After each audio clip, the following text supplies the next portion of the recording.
Hello बालक, कैसे हैं आप लोग। उम्मीद करता हूँ मजे में होगे, जम के पढ़ाई कर रहे होगे। हमारे प्रीवियस लेक्चर में हमने चैप्टर 1 को कंप्लीट कर लिया। चैप्टर 1 में क्या क्वेश्चंस, उसका एक क्वेश्चन लिस्ट मैं आपको देने वाला था, जो मेरे ख्याल से आज आपको पक्का करके मिल जाएगा। Right, today you will be getting that.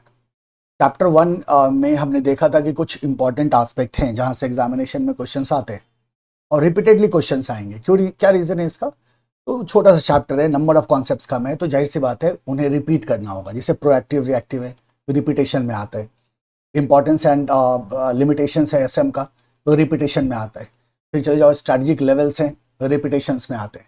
Right, strategic intent, vision, mission, goals, objective, topic खत्म, चैप्टर खत्म। तो चैप्टर में ज़्यादा कॉन्सेप्ट ही नहीं है और यही रीज़न है कि उन्हीं 5-6 कॉन्सेप्ट्स में से बार बार रिपीटेटिवली क्वेश्चन आते हैं। राइट, हमें उस पर ध्यान रखना है और उसको अच्छी तरह से तैयार करके रखना है।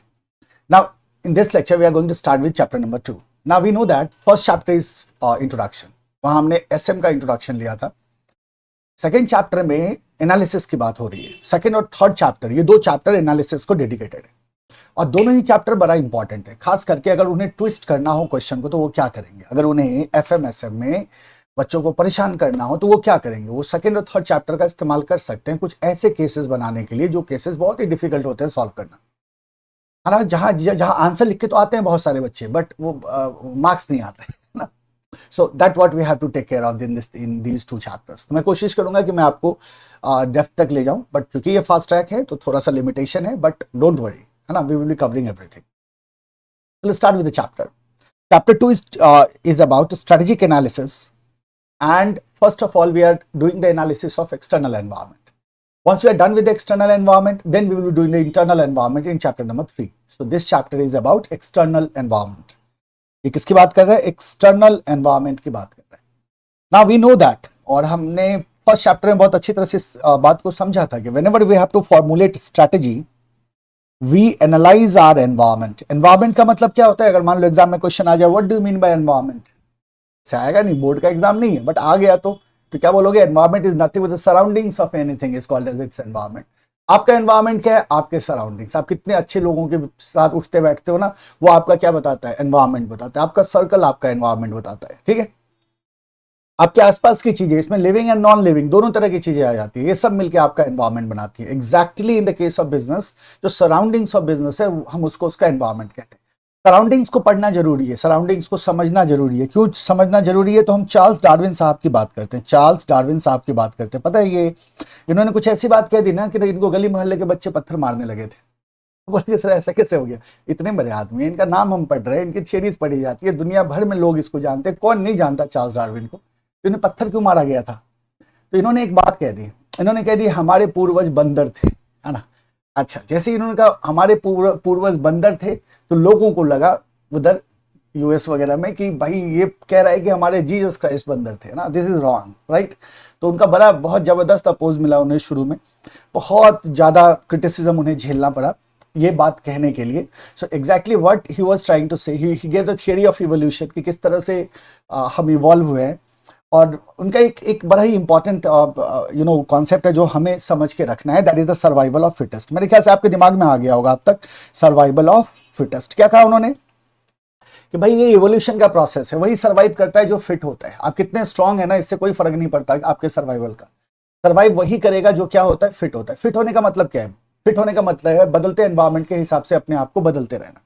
राइट, सो कभी फॉर्च्यून 500 कंपनीज में जो टॉप की कंपनीज थी वो आज के डेट में नहीं है। क्यों नहीं है? क्योंकि एनवायरमेंट बदला और एनवायरमेंट बदलने के साथ साथ उन्होंने अपने रेलेवेंसी क्या कर दी? खो दी। आपको याद करो, आप कोडेक की हमने बात करी थी। कोडेक एक समय में लीडर हुआ करता था फिल्म कैमरा का, बट आज के डेट में क्या हो गया? तो हम कहते हैं सर वही हुआ, एग्जैक्टली वही हुआ। एनवायरमेंट चेंज हुआ, डिजिटल कैमरा मार्केट में आया और कोडेक उसको सही समय पे कोप नहीं कर पाया। एज अ रिजल्ट कोडेक ने मार्केट लूज कर दिया। तो सर्वाइवल ऑफ फिटेस्ट की बात कहते हैं चार्ल्स डार्विन कि वही सर्वाइव करेगा जो फिट होगा। तो फिट कैसे होगा भाई? फिट होने के लिए आपको एनवायरमेंट को तो समझना पड़ेगा। एनवायरमेंट को कैसे समझोगे? तो एनवायरमेंट को आप एनालाइज करके समझते हो, उसको स्टडी करके समझते हो। एनालिसिस का मतलब क्या होता है? एनालिसिस का मतलब होता है किसी भी कॉम्प्लेक्स सिस्टम को कंपोनेंट्स में ब्रेक करना। क्योंकि एक बात याद रखना, when I say when we talk about the environment, environment is a complex system and you will have to understand each and every factor and also you will have to see inter relatedness of those factors, only then you will be able to come to some conclusion. अगर आप inter relatedness और interdependency को नहीं समझ पाए, अगर आप complexity को नहीं समझ पाते, तो फिर उस कंडीशन में आपकी जो प्रेडिक्शंस और प्रोजेक्शंस होंगे वो ज्यादातर गलत होंगे। और गलत प्रेडिक्शन के आधार पे अगर आपने अपने स्ट्रैटेजी को बनाया तो फ्यूचर में उस स्ट्रैटेजी का क्या हाल होगा आप समझ सकते हैं। कुछ वैसा ही होगा जैसे विजय माल्या के साथ हुआ था। क्या हुआ विजय माल्या के साथ? मैं किंगफिशर एयरलाइंस की बात करता हूं, उन्हें देश छोड़ के भागना पड़ा। Now that is what I am talking about.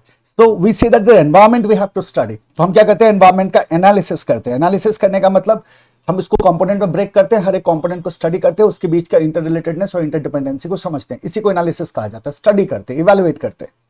Analysis किसका करते हैं? एनवायरमेंट का। कितने कंपोनेंट बना के? 2 कंपोनेंट, एक होता है इंटरनल और एक होता है एक्सटर्नल। इंटरनल का मतलब क्या हुआ? इंटरनल मतलब जो कंपनी के अंदर की बात है, जो ऑर्गेनाइजेशन के अंदर की बात है, उसको हम इंटरनल कह रहे हैं। जो ऑर्गेनाइजेशन से बाहर की बात है उसको हम एक्सटर्नल कह रहे हैं। तो इंटरनल एक्सटर्नल दोनों को स्टडी करते हैं। दोनों को स्टडी करना क्यों जरूरी है? क्योंकि हमें फिट क्रिएट करना है। हमने क्या कहा? फिट। जो फिट होगा वही सर्वाइव करेगा। हमें क्या क्रिएट करना है? हमें मैच क्रिएट करना है। जिसका इंटरनल और एक्सटर्नल मैच करेगा, जिसका बिजनेस और उसका एनवायरमेंट मैच करेगा, वही सर्वाइव करेगा, बाकी सर्वाइव नहीं करने वाले हैं, है ना। फिट, मैच या बैलेंस की बात कर लो। जिसके ऑर्गेनाइजेशन के इंटरनल फैक्टर्स में और एक्सटर्नल फैक्टर्स में बैलेंस होगा वही सर्वाइव करेगा। So what we are trying to do here is we are going to analyse the internal and external environment. जब इंटरनल को एनालाइज करते हैं, अपने ऑर्गेनाइजेशन के अंदर के स्ट्रेंथ्स को देखने, अपने वीकनेसेस को देखते हैं। What is strength? जो कंपनी की इनहेरेंट कैपेबिलिटीज होती है उनको स्ट्रेंथ कहते हैं। आपको याद है हमने टाटा नैनो का एग्जांपल लिया था, तब मैंने आपको बोला था कि टाटा मोटर्स का प्रोडक्शन का क्या कहना था? भाई ये हमारी इनहेरेंट कैपेबिलिटी है, द लो कॉस्ट प्रोडक्शन। तो लो कॉस्ट प्रोडक्शन उनकी इनहेरेंट कैपेबिलिटी थी, तभी जाके उन्होंने अपॉर्चुनिटी को रियलाइज को लॉन्च किया। So by analyzing internal environment you will come to know about the strength and weaknesses, and by analyzing external environment you will come to know of opportunities and threat, और इनके आधार पर आप अपनी strategy को formulate कर सकते हो। तो in this chapter our focus is on external environment. कहां फोकस है हमारा? एक्सटर्नल एनवायरमेंट पे फोकस है, और यही आपके चैप्टर का नाम है, राइट। तो चलो हम स्टार्ट करते हैं। एनालिसिस किसका? एक्सटर्नल। क्या कहा था डार्विन साहब ने? Survival of fittest. क्या कहा था? Survival of fittest. इसका मतलब कौन सर्वाइव करेगा? जो फिट होगा, है ना। कहते बहुत जिम जाता है ये लड़का, बहुत जिम जाता है ये लड़का, एकदम 5 घंटे रहता है जिम में, राइट। और ठंड के महीने में टी शर्ट पहन के घूम रहा है, उसके क्या हालत होंगे बताओ? ठंड लग जाएगी ना, लग जाएगी ना। क्या हो गया? हम बोले से मिसफिट हो गया, है ना।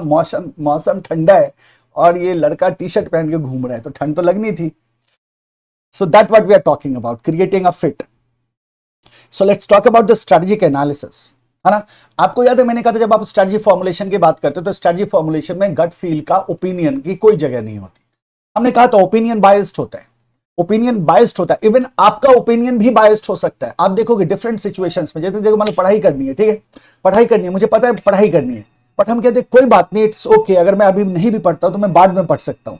या मैं कहता हूं कोई टॉपिक समझ में नहीं आ रहा, हम कहते चलो ये टॉपिक एग्जामिनेशन में नहीं आना चाहिए, आज तक नहीं पूछा तो आज भी नहीं आना चाहिए। What are you doing exactly? You are basing your decision based on your opinions, और आपके ओपिनियंस बायस्ड है, आपके ओपिनियंस प्रो एग्जाम है ही नहीं। आप आराम करना चाहते हो, आप खेलना चाहते हो, आप मूवी देखना चाहते हो, तो आप क्या कर रहे हो? पोस्टपोन कर रहे हो अपने पढ़ाई को। ऐसा क्यों कर रहे हो आप? ये जो आपका ओपिनियन है, क्या ये सही है? नहीं है। ये क्या है? बायस्ड है। ये आपके कन्वीनियंस के हिसाब से आपको, आपका दिमाग कह रहा है कि ऐसा करना चाहिए। सो मैनेजर ना अपने पर्सनल ओपिनियन पे भी बिलीव नहीं करता when it comes to formulate a strategy, क्योंकि ओवर सिंप्लीफिकेशन का टेंडेंसी होता है ह्यूमन बीइंग का। हम किसी भी सिचुएशन को क्या करते हैं? ओवर सिंप्लीफाई करने की कोशिश करते हैं, आसान बनाने की कोशिश करते हैं, बट हमेशा ऐसा होता नहीं है। एनवायरमेंटल कंडीशंस, बहुत सारे मैसेजेस उसमें एम्बेडेड होते हैं। You have to find it out, तभी आप अपनी स्ट्रेटजी को फॉर्मुलेट कर सकते हो। आइडिया बहुत सिंपल है। In strategy formulation there is no place for gut feel, there is no place for opinions, there is no place for creative thinking, right. जो भी फॉर्मुलेशन होगा that will be based on the data and the fact. ये मैंने आपको पहले भी समझाया था। Formulation is not a task in which managers can go by intuition, opinions, instinct and creative thinking.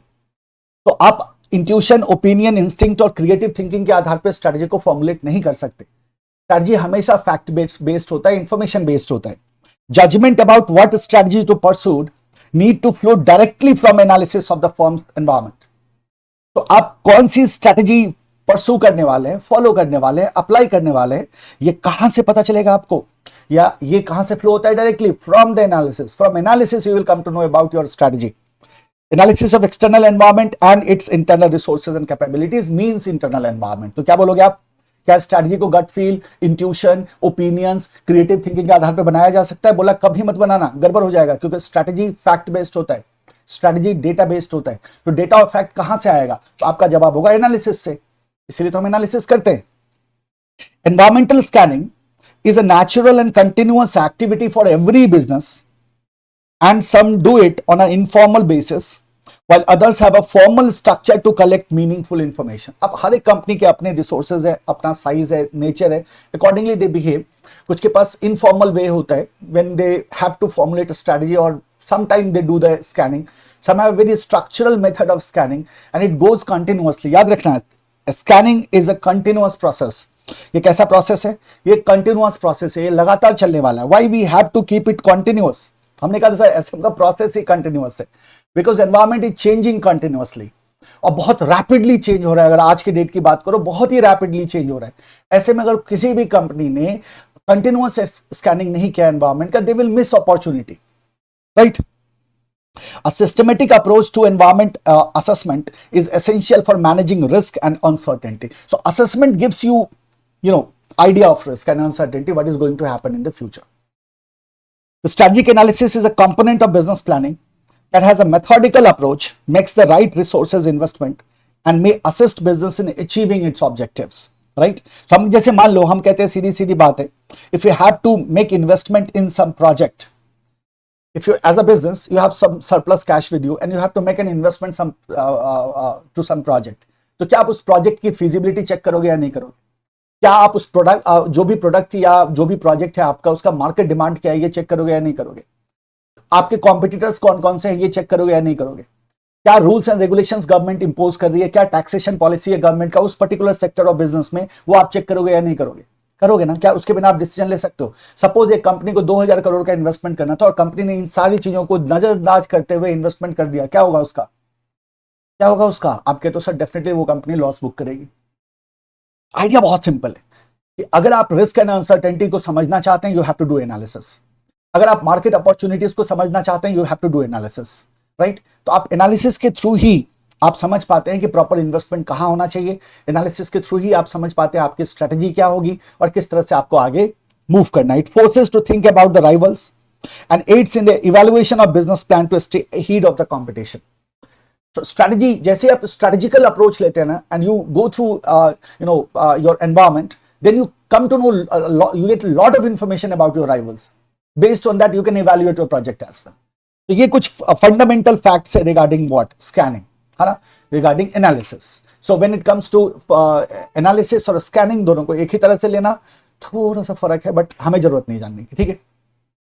तो फॉर्मुलेशन का मतलब क्या समझा हमने कहा सर स्ट्रेटजी एनालिसिस का मतलब क्या समझा?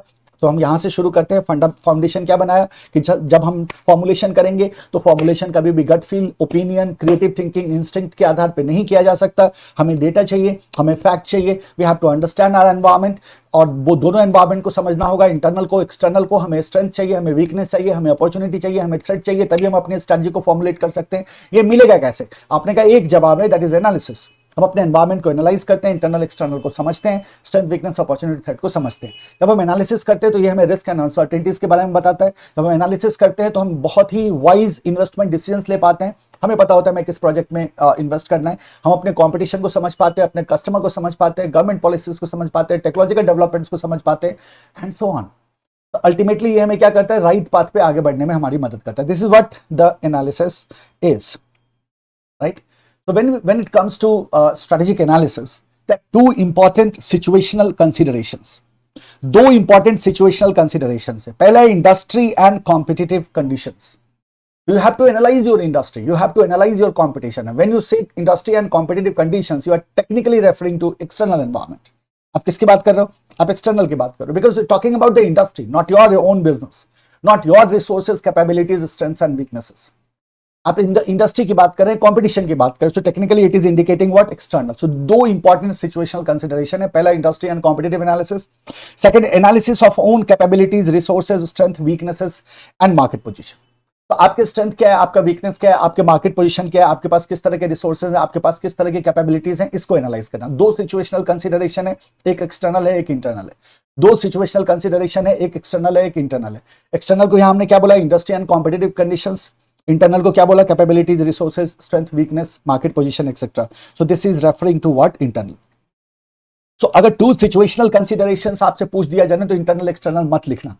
अगर आपसे टू सिचुएशनल कंसिडरेशन पूछा जाता है एग्जामिनेशन में, मैंने स्टार मार्क कर दिया, आप भी कर देना। तो टू इंपॉर्टेंट सिचुएशन कंसिडरेशन का मतलब हो जाएगा इंडस्ट्री एंड कॉम्पिटिटिव कंडीशन, और दूसरा हो जाएगा आपका अपना स्ट्रेंथ, आपके वीकनेसेस, आपके रिसोर्सेज, आपकी कैपेबिलिटीज, आपका मार्केट पोजीशन, राइट?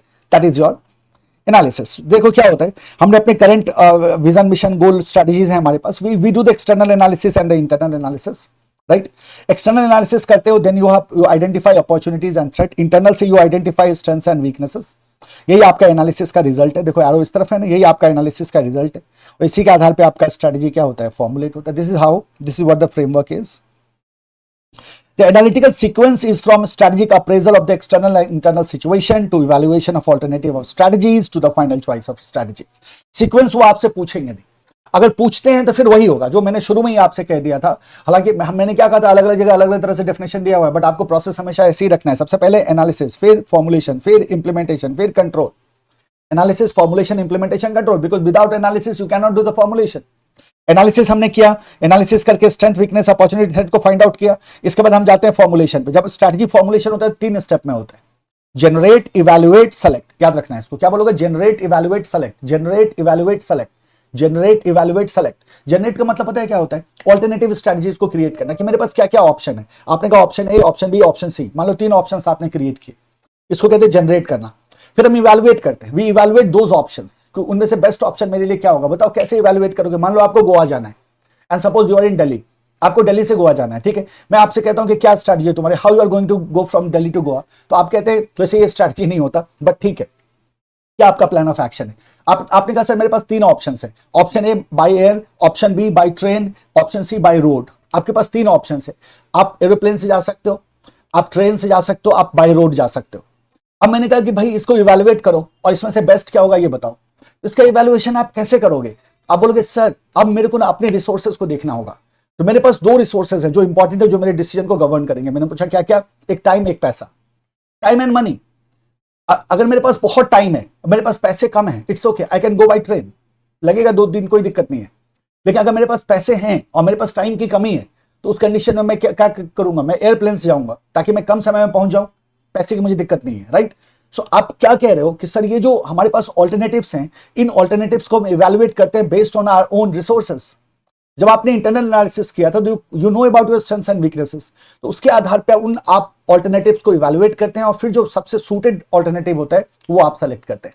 जैसे आपने कहा ठीक है मनी इज ओके, मेरे पास है, टाइम का मुझे इशू है, मेरे एग्जाम्स आने वाले हैं, मुझे जाना ही है गोवा 2 दिन के लिए, तो ठीक है मैंने टाइम के आधार पर मैंने क्या डिसीजन लिया कि मैं एरोप्लेन से चला जाऊंगा। तो वो आपका फाइनल स्ट्रैटेजी है। सबसे पहले जनरेट करते हैं, जनरेट करने के बाद इवैल्यूएट करते हैं with the resources we have, and finally select करते हैं। Generate, evaluate, select. क्या बोलोगे, जनरेट, इवैल्यूएट, सेलेक्ट। जनरेट में ऑल्टरनेटिव स्ट्रैटेजीज को जनरेट करना, इवैल्यूएट में उन स्ट्रैटेजीज को रिसोर्सेज के साथ इवैल्यूएट करना, और सेलेक्ट में जो बेस्ट सूटेड स्ट्रैटेजी है हमारे लिए उस स्ट्रैटेजी को सेलेक्ट करना। ये फॉर्मुलेशन हो गया।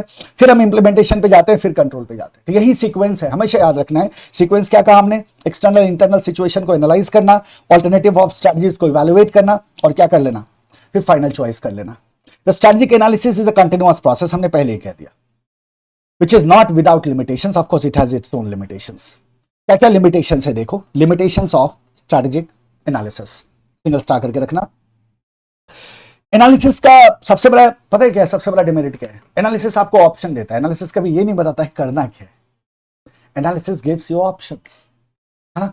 एनालिसिस क्या करता है, आपको ऑप्शंस देता है। जैसे एफएम पेपर का एनालिसिस करो, कई तरह के एनालिसिस आते हैं, और ये बबल है, ये ज्यादा दिन चलने वाला है नहीं।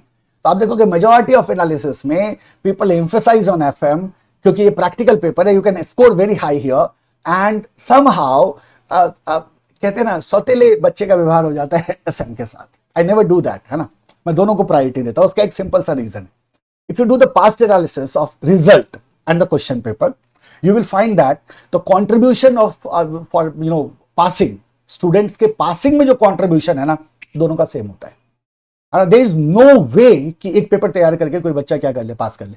The reason is very simple, अगर कोई बच्चा मान लो सिर्फ एफएम से पास करना चाहता है ना, तो उसको 50 आउट ऑफ 50 सही करके आना होगा एग्जामिनेशन में, और एक बच्चा कोई अगर एसएम से पास करना चाहता है तो उसको एसएम में 50/50 से सही करके आना होगा, and that is going to be very difficult. क्या वो इतना आसान होगा? नहीं। So analysis gives you options, analysis gives you understanding कि हाँ भाई ऐसा क्वेश्चन आता है, दोनों पेपर को इक्वल कंसंट्रेशन करना है, बैलेंस करके चलना है, ताकि मैं 30-30 स्कोर करूं, मैं 40-40 स्कोर कर लूं, तो मैं आराम से 60 के ऊपर चला जाऊंगा, एग्जाम हो जाएगा मेरा पेपर, ठीक है। तो बट क्या ये आपको ये एनालिसिस ये बता दे कि आपको करना क्या है? आप बोलोगे सर एनालिसिस इतना क्लियर है, फिर भी चॉइसेस बच्चों के अलग अलग होते हैं ना, चॉइसेस अलग अलग होते हैं। मैं आपको कह रहा हूं, फैक्ट है ये, मेजॉरिटी ऑफ बच्चे क्या करते हैं, किसी एक पेपर को पकड़ के बैठ जाते हैं, उन्हें लगता है इस पेपर को कमांड कर लेंगे तो हो जाएगा। Now that is wrong approach. So analysis gives you options but it never tells you what is the best option. ये ऑप्शन देता है, कभी ये नहीं बताता है कि बेस्ट ऑप्शन कौन सा है। So it gives lot of innovative options but does not tell which one to pick. The options can be overlapping, confusing and difficult to implement. That is obvious ना। तो मान लो मल्टीपल ऑप्शंस आ रहे हैं, तो वो ऑप्शंस ओवरलैपिंग हो सकते हैं, एक दूसरे से कनेक्टेड हो सकते हैं, कंफ्यूजिंग हो सकते हैं। So it gives a lot of options but does not tell which to pick. पहला लिमिटेशन, एनालिसिस हमें बहुत सारे ऑप्शंस देता है बट ये नहीं बताता है कि कौन सा मेरे लिए सबसे सुटेबल होगा। It can be time consuming at a times. आपको याद है लिमिटेशंस ऑफ एसएम? जब आप लिमिटेशंस ऑफ एसएम बोला था तो आपने कहा था SM is time consuming process, और टाइम कंजम्पशन में सबसे बड़ा कंट्रीब्यूटर हमने किसको बनाया था? एनालिसिस को बनाया था। So analysis is a time consuming at times, hurting overall organizational functioning and strain other efficient innovations at developing new product or services.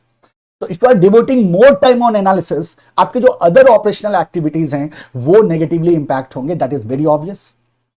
So ये दो limitations हो गए। एक क्या बोलेंगे, ये हमें बहुत सारे ऑप्शंस देता है बट ये नहीं बताता कि कौन सा ऑप्शन हमारे लिए सबसे सही होगा। दूसरा, ये टाइम कंज्यूमिंग प्रोसेस, इसमें समय जाता है sir, right. So this is your major limitations of analysis. इसको ध्यान में रखना है ना, इसको ध्यान में रखना है, राइट। हमने सिंगल स्टार करके तो रखा हुआ। Issues considered for strategic analysis, ठीक है, पुराना टॉपिक है, हमेशा से क्वेश्चंस आते रहे हैं। रिसेंटली कुछ खास यहां से नहीं पूछा गया है बट सिंगल स्टार करके हम रखेंगे चूंकि क्वेश्चन आ चुका है। डायरेक्ट क्वेश्चन आता है, जब आता है तो issues to consider for strategic analysis. अब देखो स्ट्रेटेजिक एनालिसिस में हमें क्या इश्यूज को कंसीडर करने चाहिए, है ना, क्या इश्यूज होंगे हमारे, तो आप इसको बोलना बीआरटी। क्या बोलोगे? बीआरटी। इसको कोड करके रखना, ठीक है, BRT. B for balance, R for risk and T for time. तो क्या बुलाएंगे इसे? Balance, risk, time, BRT. क्या बुलाएंगे? Balance, risk, time. तीन इश्यूज हैं जो आपको कंसीडर करना होगा स्ट्रेटेजिक एनालिसिस में। पहला इशू को रख लेते हैं टाइम, ठीक है, टाइम को रखो पहला इशू। पहला इशू टाइम को रखो। आपको कुछ याद है? प्रोएक्टिव रिएक्टिव पढ़ते वक्त मैंने आपको नेचर बताया था स्ट्रैटेजी का। क्या स्ट्रैटेजी जो है वो इमीडिएट रिजल्ट देता है या ये लॉन्ग टर्म की बात है? बताओ मुझे, क्या बोला था आपने? सर ये लॉन्ग टर्म की बात है ना। अच्छा ठीक है, बहुत अच्छी बात है। और आपको याद है मैंने क्या कहा था कि it takes time to show its face. Strategy over the period of time evolve करता है। Strategy evolves over the period of time. क्यों ऐसा हुआ था? हमने कहा था sir we have some intended strategy, some proactive strategy, we move ahead, but there are a lot of environmental changes, environmental developments. As a result, we may need to bring change in our strategy. We have to refine our strategy accordingly, where some of the component of strategies need to be abandoned and some reactive strategy will be added. And this will continue, right? So at the end, when you see the final strategy, it is always a mixture of proactive and reactive, always. So what is the idea here? Strategy अपने final shape में आने में it takes time. That is the first consideration you have to take here, that a strategy evolves over a period of time. Strategy evolves over a period of time. And the simple reason behind this is the changing environment. Strategy क्या करता है? Evolve करता है over the period of time. Each strategic decision must balance different factors that impact and constant strategy. A key element of analysis is the probable outcomes of everyday decisions. A current strategy is the result of several little choices taken over a protracted period of time. ये statement हमें ध्यान में रखना है बस। जो current strategy है वो क्या है? रिजल्ट है किसका? लिटिल चॉइसेस, जो हम डिफरेंट डिसीजंस लेते आए over the period of time, उसका रिजल्टेंट है हमारा current strategy. So it evolves over a period. Strategy is influenced by experience, but it has to be updated when the results become clear. It therefore evolves with the time. Strategy तो हमने develop किया. Of course, we used our experience, resources, past track, etc. But it has to be updated when the result becomes clear. But हमें इसे क्या करना होता है? Continuously update करते रहना होता है. तो धीरे धीरे धीरे धीरे ये क्या होता है? अपने परफेक्ट शेप में आता है. इसलिए आपके तो strategy evolves over a period of time. Clear है? क्लियर है ना? अब मैं यहां आपको एक डेफिनेशन रिकॉल कराता हूं स्ट्रैटेजी का. याद करो मैंने क्या कहा था? Strategy is a pattern. Strategy is a pattern in a stream of decisions and actions. याद रखना है इसको. Strategy is a pattern in a stream of decisions and actions. नहीं बताया था सर आपने पहले? कोई बात नहीं बताया था, अभी के लिए नहीं बताया था, अभी बताना था. सही समय पे सही चीज बताऊंगा, है ना? इंपैक्ट ज्यादा होता है, समझ में आएंगी चीजें आपको. तो क्या कह रहे हैं? Strategy is a pattern in a stream of decision action. Stream of decision action का मतलब क्या हुआ? Decision action, decision action, decision action, decision action. समझ में आ रहा है? Strategy evolves over a period of time. Strategy is nothing but a pattern of decision and action which is done over the period of time. That is why you say strategy evolves over a period of time. ये one decision action नहीं है कि decision लिया, action लिया, हो गया. No, it's a stream. It's a pattern of decision and action. ठीक है? Second issue हमें जो consider करना है, that is the balance. अभी हमने कहा था fit match balance. गेम ही यही है.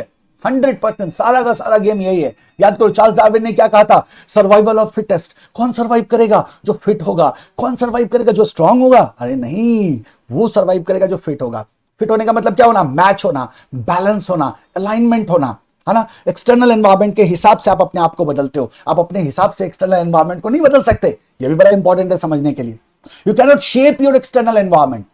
You cannot decide the government policies. You cannot decide the technology development. You cannot decide the customer. You cannot decide your competitors' strategies. No, you cannot do. What you can decide is your internal environment, right? To some extent. And certainly, जो internal environment पे आपका क्या होता है? Full control होता है. You can change it accordingly. तो आपको क्या करना होता है? एक्सटर्नल एनवायरमेंट के हिसाब से इंटरनल को चेंज करना होता है. एक बैलेंस क्रिएट करके चलना होता है. So balance of external and internal factors. In practice, analysis necessitate creating a reasonable balance between many and conflicting challenges because perfect fit between them is unlikely. और इसको भी ध्यान में रख लेना, है ना? हमेशा रीजनेबल आता है ना? पढ़ते हो ना ऑडिट, रीजनेबल एश्योरेंस. क्यों नहीं कहते एब्सोल्यूट एश्योरेंस? हम कहते हैं सर बहुत बवाल है उसमें, एब्सोल्यूट तो कुछ होता ही नहीं है. तो जो आप बैलेंस भी क्रिएट कर रहे हो ना, ये रीजनेबल बैलेंस होगा. जाहिर सी बात है 100% फिट पॉसिबल ही नहीं है, राइट? तो एक रीजनेबल बैलेंस होना चाहिए आपके ऑर्गेनाइजेशन के इंटरनल और एक्सटर्नल एनवायरमेंट के बीच में. वो बैलेंस आपको क्रिएट करना होगा. Management must consider opportunities, influences and constant while taking a strategic decision. There are factors driving a decision such as entering into new market. Concurrently there exist constraint that limit the option such as presence of the large opponent, है ना? तो आपको दोनों चीजें मिलेंगी. If you get the opportunity in the market, you will also get the threat. जैसे हमने क्या कहा, मार्केट में एंटर करना हमारे लिए क्या है? एक अपॉर्चुनिटी है जो हमारे लिए अवेलेबल है. तो एट द सेम टाइम उस मार्केट में एक बहुत बड़ा प्लेयर है, प्रेजेंस ऑफ लार्ज ओपोनेंट. ये presence of the large opponent जो है, ये हमारे लिए किस तरह से काम करना शुरू कर देगा? थ्रेट की तरह काम करना शुरू कर देगा. तो you have both opportunities and threat in the market place. So you have to balance yourself accordingly, your organization accordingly. While some of these aspects are under control, there will be others may beyond the existing capabilities. याद रखना है, हम अपने external environment को अपने हिसाब से shape नहीं कर सकते, है ना? हम अपने एक्सटर्नल एनवायरनमेंट को अपने हिसाब से शेप नहीं करते. एक्सटर्नल के दो पार्ट होते हैं, माइक्रो एंड मैक्रो. कुछ पार्शियली शेप किया जा सकता है, आगे मैं आपको समझाऊंगा, डोंट वरी. इसलिए इस लाइन से कंफ्यूज मत होना. क्या लिखा है? Some of these aspects are under control. तो सर कुछ तो अंडर कंट्रोल है ना. वो इसलिए है कि एक्सटर्नल दो पार्ट में बंटता है, एक होता है माइक्रो, एक होता है मैक्रो. तो माइक्रो में कुछ फैक्टर्स ऐसे होते हैं जिसको आप पार्शियली कंट्रोल कर सकते हैं. वो कैसे करोगे मैं आगे समझाऊंगा आपको. फिलहाल आपको याद रखना है, एक्सटर्नल एनवायरनमेंट है, we can not shape it according to us, right? तो we have to change ourselves according to the external environment. In external environment if there is opportunity then there is threat as well. तो अगर किसी market में enter करना हमारे लिए opportunity है, तो उस मार्केट में किसी बड़े प्लेयर का एग्जिस्टेंस भी हमारे लिए क्या बन जाएगा? थ्रेट बन जाएगा. So as a business, we have to create a balance between internal and external environment. That is one of the most important consideration of what? Strategic analysis. Third is the risk.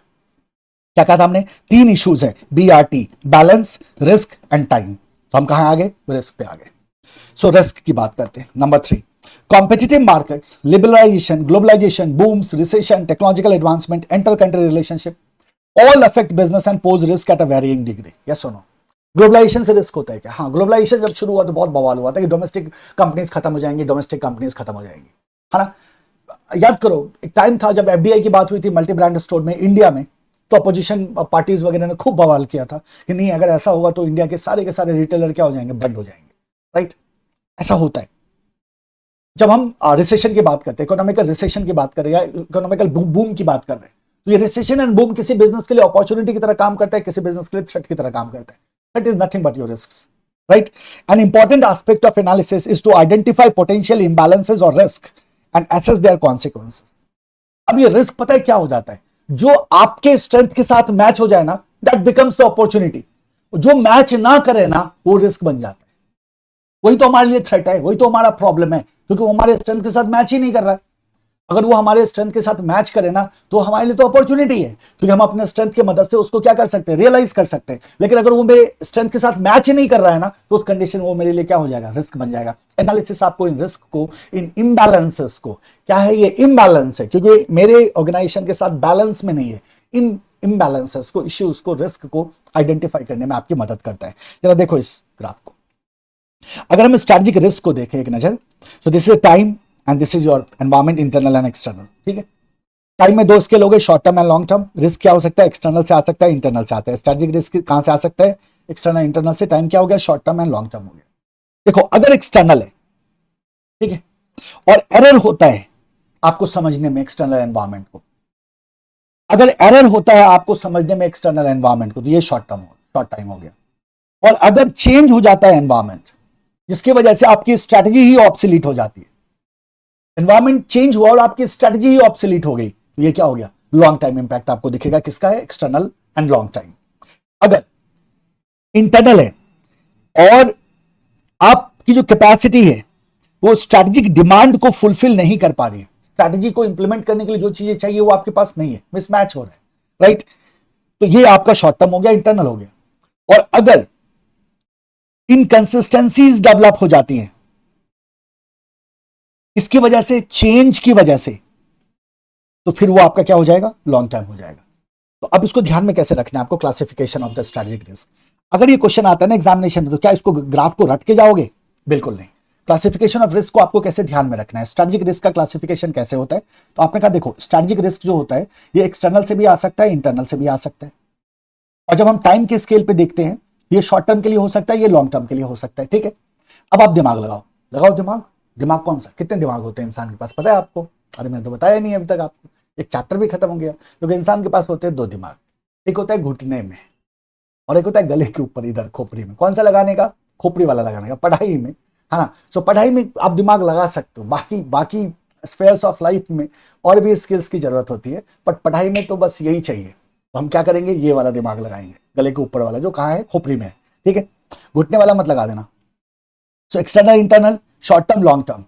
ठीक है, अब देखो क्या हुआ, हम कहते हैं कि अगर मेरे को एक्सटर्नल एनवायरनमेंट को समझने में कोई एरर हुआ तो ये शॉर्ट टर्म हो गया, और अगर चेंज हो जाता है जिसकी वजह से हमारी स्ट्रैटेजी बेकार हो जाती है तो ये लॉन्ग टर्म हो गया। अगर इंटरनल में किसी तरह का, इसको हम एरर वर्ड ना लिख के, capacity is unable to cope with the strategic demand, मतलब मेरी कैपेसिटी और डिमांड, स्ट्रैटेजिक डिमांड में मिसमैच है। So capacity can't handle strategic demand. Strategic demand का मतलब क्या हुआ, स्ट्रैटेजी का डिमांड, हर एक स्ट्रैटेजी का डिमांड होता है ना, आगे सीखोगे आप।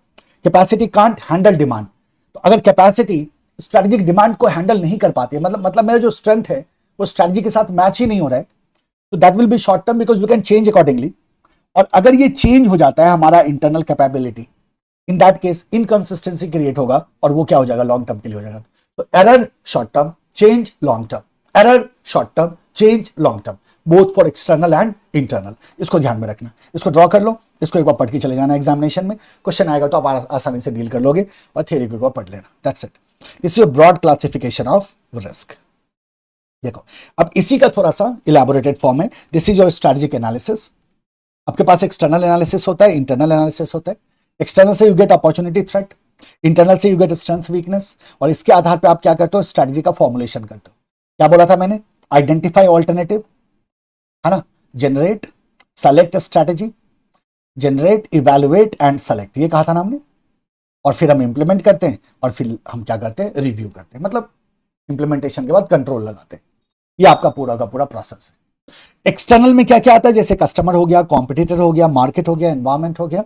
और इंटरनल में आपका परफॉर्मेंस हो गया, आपकी कंपनी का परफॉर्मेंस, प्रॉफिटेबिलिटी हो गया, सेल्स हो गया, कस्टमर सेटिस्फैक्शन हो गया, और कुछ डिटर्मिनेंट्स होते हैं जैसे पास्ट एंड करंट स्ट्रैटेजी हो गया, स्ट्रैटेजिक प्रॉब्लम्स हो गया, आपकी कैपेबिलिटीज हो गई, एंड सो ऑन। इस तरह से इंटरनल एक्सटर्नल को एनालाइज करके अपॉर्चुनिटी, थ्रेट, स्ट्रेंथ, वीकनेस को आइडेंटिफाई करते हैं, अपनी स्ट्रैटेजी बनाते हैं, इंप्लीमेंट करते हैं, कंट्रोल एक्सरसाइज करते हैं। This is a strategical analysis framework. अब इसमें कुछ खास हमें यहां नहीं करना है, इस पर कुछ खास हमें यहां करने की जरूरत नहीं है। Let's continue and let's see the strategy and the business environment. पहला टॉपिक हम यहां से उठाते हैं अब, not the first topic but next topic, strategy and business environment. तो क्या कह रहा है, देखो, to accomplish the goal and objective of a business, business strategies create strategies and formulate policies considering both internal and external factor that we know that we have to achieve our goal and objective, and to achieve goal and objective we formulate our strategy. Strategist का काम है strategy को क्या करना, formulate करना. A framework for adjusting to the demand of an unpredictable environment and an uncertain future is provided by the strategic manager. Sir इतने भारी भारी स्टेटमेंट क्यों लिखते हैं सर? तो this is beauty of language, that's it.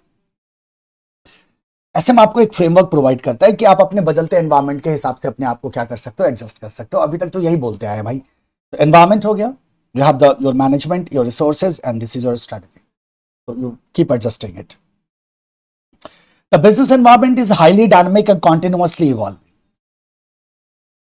We know that business environment क्या है, highly dynamic है, continuously evolving है. Accordingly, we have to change ourselves. Accordingly, we have to deal with it. SM is involved with choosing a long-term direction in relating to these resources and opportunities. Whatever resources we have and whatever opportunities are there in the environment, accordingly we create our long path. अब मैं आपको याद दिलाऊं कि आपने क्या सीखा था। आपने ये सीखा था कि जब हम एसएम की बात करते हैं तो एसएम के दो ब्रॉड ऑब्जेक्टिव्स होते हैं, दो मेन ऑब्जेक्टिव्स थे एसएम के। आपको याद है वो दो ऑब्जेक्टिव क्या है? अगर मैं आपसे पूछूं what are the objectives of SM, tell me what are the objectives of SM, याद है आपको? सच सच बताना, सच बताना, है ना? तो सर हम तो यहाँ दूर बैठे हुए, आपको मोबाइल में देख रहे हैं, लैपटॉप में देख रहे हैं, आप हमें मुक्का क्यों दिखा रहे हो? इससे क्या फायदा मिल जाएगा आपको? तो मतलब यहां से मुक्का मारूंगा तो यू कैन फील देयर, लगेगा ना नाक पे, पता चलेगा, राइट? एनीवे, मैं मारता पीटता नहीं हूँ बच्चों को, बिल्कुल नहीं, बच्चों को बहुत प्यार करता हूँ, बट याद आना चाहिए ना, रिकॉल होना चाहिए ना। बताओ ऑब्जेक्टिव्स कौन कौन से? सिंपल है ना, बहुत सिंपल है। दो ऑब्जेक्टिव्स थे, हमने कहा एसएम के मीनिंग में ही छुपा हुआ है दोनों। एक कि काम क्या है इसका, टू क्रिएट कॉम्पिटिटिव एडवांटेज, हमें क्या क्रिएट करना है, कॉम्पिटिटिव एडवांटेज करना है। दूसरा क्या था, to cope with the environment. हमने कहा सर ये तो ऑब्जेक्टिव ही है एसएम का, so we have to keep track of our external environment and accordingly adjust ourselves because we have to cope with the environment, और SM सिखाता है how to cope with the environment, ठीक है? तो business में और उसके एनवायरमेंट में क्या है, एक क्लोज रिलेशन है। ये क्वेश्चन रिसेंटली पूछा गया है, this question has been asked in examination, मेरे इंपॉर्टेंट क्वेश्चन लिस्ट में था, है ना, वहीं से पूछा गया। तो सिंगल स्टार करेंगे इसको। There is a close and continuous interaction between business and its environment. तो बिजनेस अपने एनवायरमेंट से कंटिन्यूअसली इंटरैक्ट करता रहता है। This interaction helps in strengthening the business form and using its resources more effectively. It helps the business in the following ways. तो how interaction, how close and continuous interaction of business with its environment helps it. तो business का उसके environment के साथ जो interaction हो रहा है, ये बिजनेस को किस तरह से हेल्प करता है? हम कहते हैं सर बहुत सिंपल है, बिजनेस का जो एनवायरमेंट के साथ, ध्यान से सुनना मेरी बात, बुक मत देखने लगना, है ना, आंसर मत ढूंढने लगना, सोचो जरा। बिजनेस का एनवायरमेंट के साथ जो इंटरैक्शन है, इससे बिजनेस को क्या फायदा मिल रहा है? तो सारा फायदा ही तो बिजनेस का हो रहा है सर। सबसे पहला फायदा है अपॉर्चुनिटी थ्रेट का। जब हमने एनवायरमेंट को स्टडी किया तब तो हमें पता चला ना अपॉर्चुनिटी थ्रेट। तो बिजनेस अपने एनवायरमेंट में ऑपरेट करता है, बिजनेस का अपने एनवायरमेंट के साथ कंटिन्यूअस इंटरैक्शन है, यहीं से तो अपॉर्चुनिटी आता है, इसी को तो बिजनेस रियलाइज करता है। सो क्या कहा हमने, opportunities and threats. So the interaction between the business and its environment would explain opportunities and threats to the business. यहीं से पता चलता है हमारे पास क्या अपॉर्चुनिटीज हैं, हमारे पास क्या थ्रेट्स हैं. It helps to find new needs and wants of the consumers, changes in laws, changes in social behavior, and tell what new product the competitors are bringing in the market to attract consumers. तो customers की क्या need है ना, किस तरह के कानून में बदलाव आए हैं, क्या सोशल बिहेवियर लोगों का बदला है, कॉम्पिटिटर किस तरह के नए प्रोडक्ट मार्केट में ला रहा है, ये सारी जानकारी आपको किससे मिलती है, आपके एनवायरमेंट से, इंटरेक्शन से. हाउ इट इज हेल्पफुल, तो हमने कहा सर सबसे पहले तो it gives us opportunity and threat. Business का अपने एनवायरमेंट से इंटरेक्शन का पहला फायदा है that we come to know about the opportunities and threat, है ना. किस तरह की इंफॉर्मेशन, हमने कहा जैसे कस्टमर का नीड, है ना. पूरे इंडिया में एक सर्वे हुआ, जिस सर्वे में लड़कों को, खास करके यंग लड़कों को एक सवाल पूछा गया कि आप कौन सा ब्यूटी क्रीम यूज करते हैं. अब भाई, अब लड़के से पूछ रहे हो कौन सा ब्यूटी क्रीम यूज करते हैं, तो उसको तो आप समझ सकते हो, या तो शर्माएगा या कुछ शॉर्ट टेम्पर होंगे, तुम बोलेगा अरे नहीं मैं नहीं करता ब्यूटी क्रीम यूज, राइट. ऐसा ही हुआ होगा. तो उनसे ये कहा गया कि हम आपकी बात किसी को नहीं बताएंगे. जोक सपाट. सो उस सर्वे का एक रिजल्ट आया. उस रिजल्ट में बड़ा शॉकिंग न्यूज था कि मेजॉरिटी ऑफ जो बॉयज थे ना, they were using some kind of beauty cream. वो ब्यूटी क्रीम का इस्तेमाल कर रहे थे. अच्छा, एक क्या था पहले, एक कुछ ऐसा था, मतलब सोशल माइंडसेट कुछ ऐसा था कि लड़का है तो ब्यूटी क्रीम कैसे यूज कर सकता है, beauty cream is for girls not boys. कुछ ऐसा परसेप्शन उस समय हुआ करता था. अभी भी है बट बहुत कम. अब तो लड़के लड़कियों से कम है क्या, हाँ, सजे धजे रहते हैं दिन भर.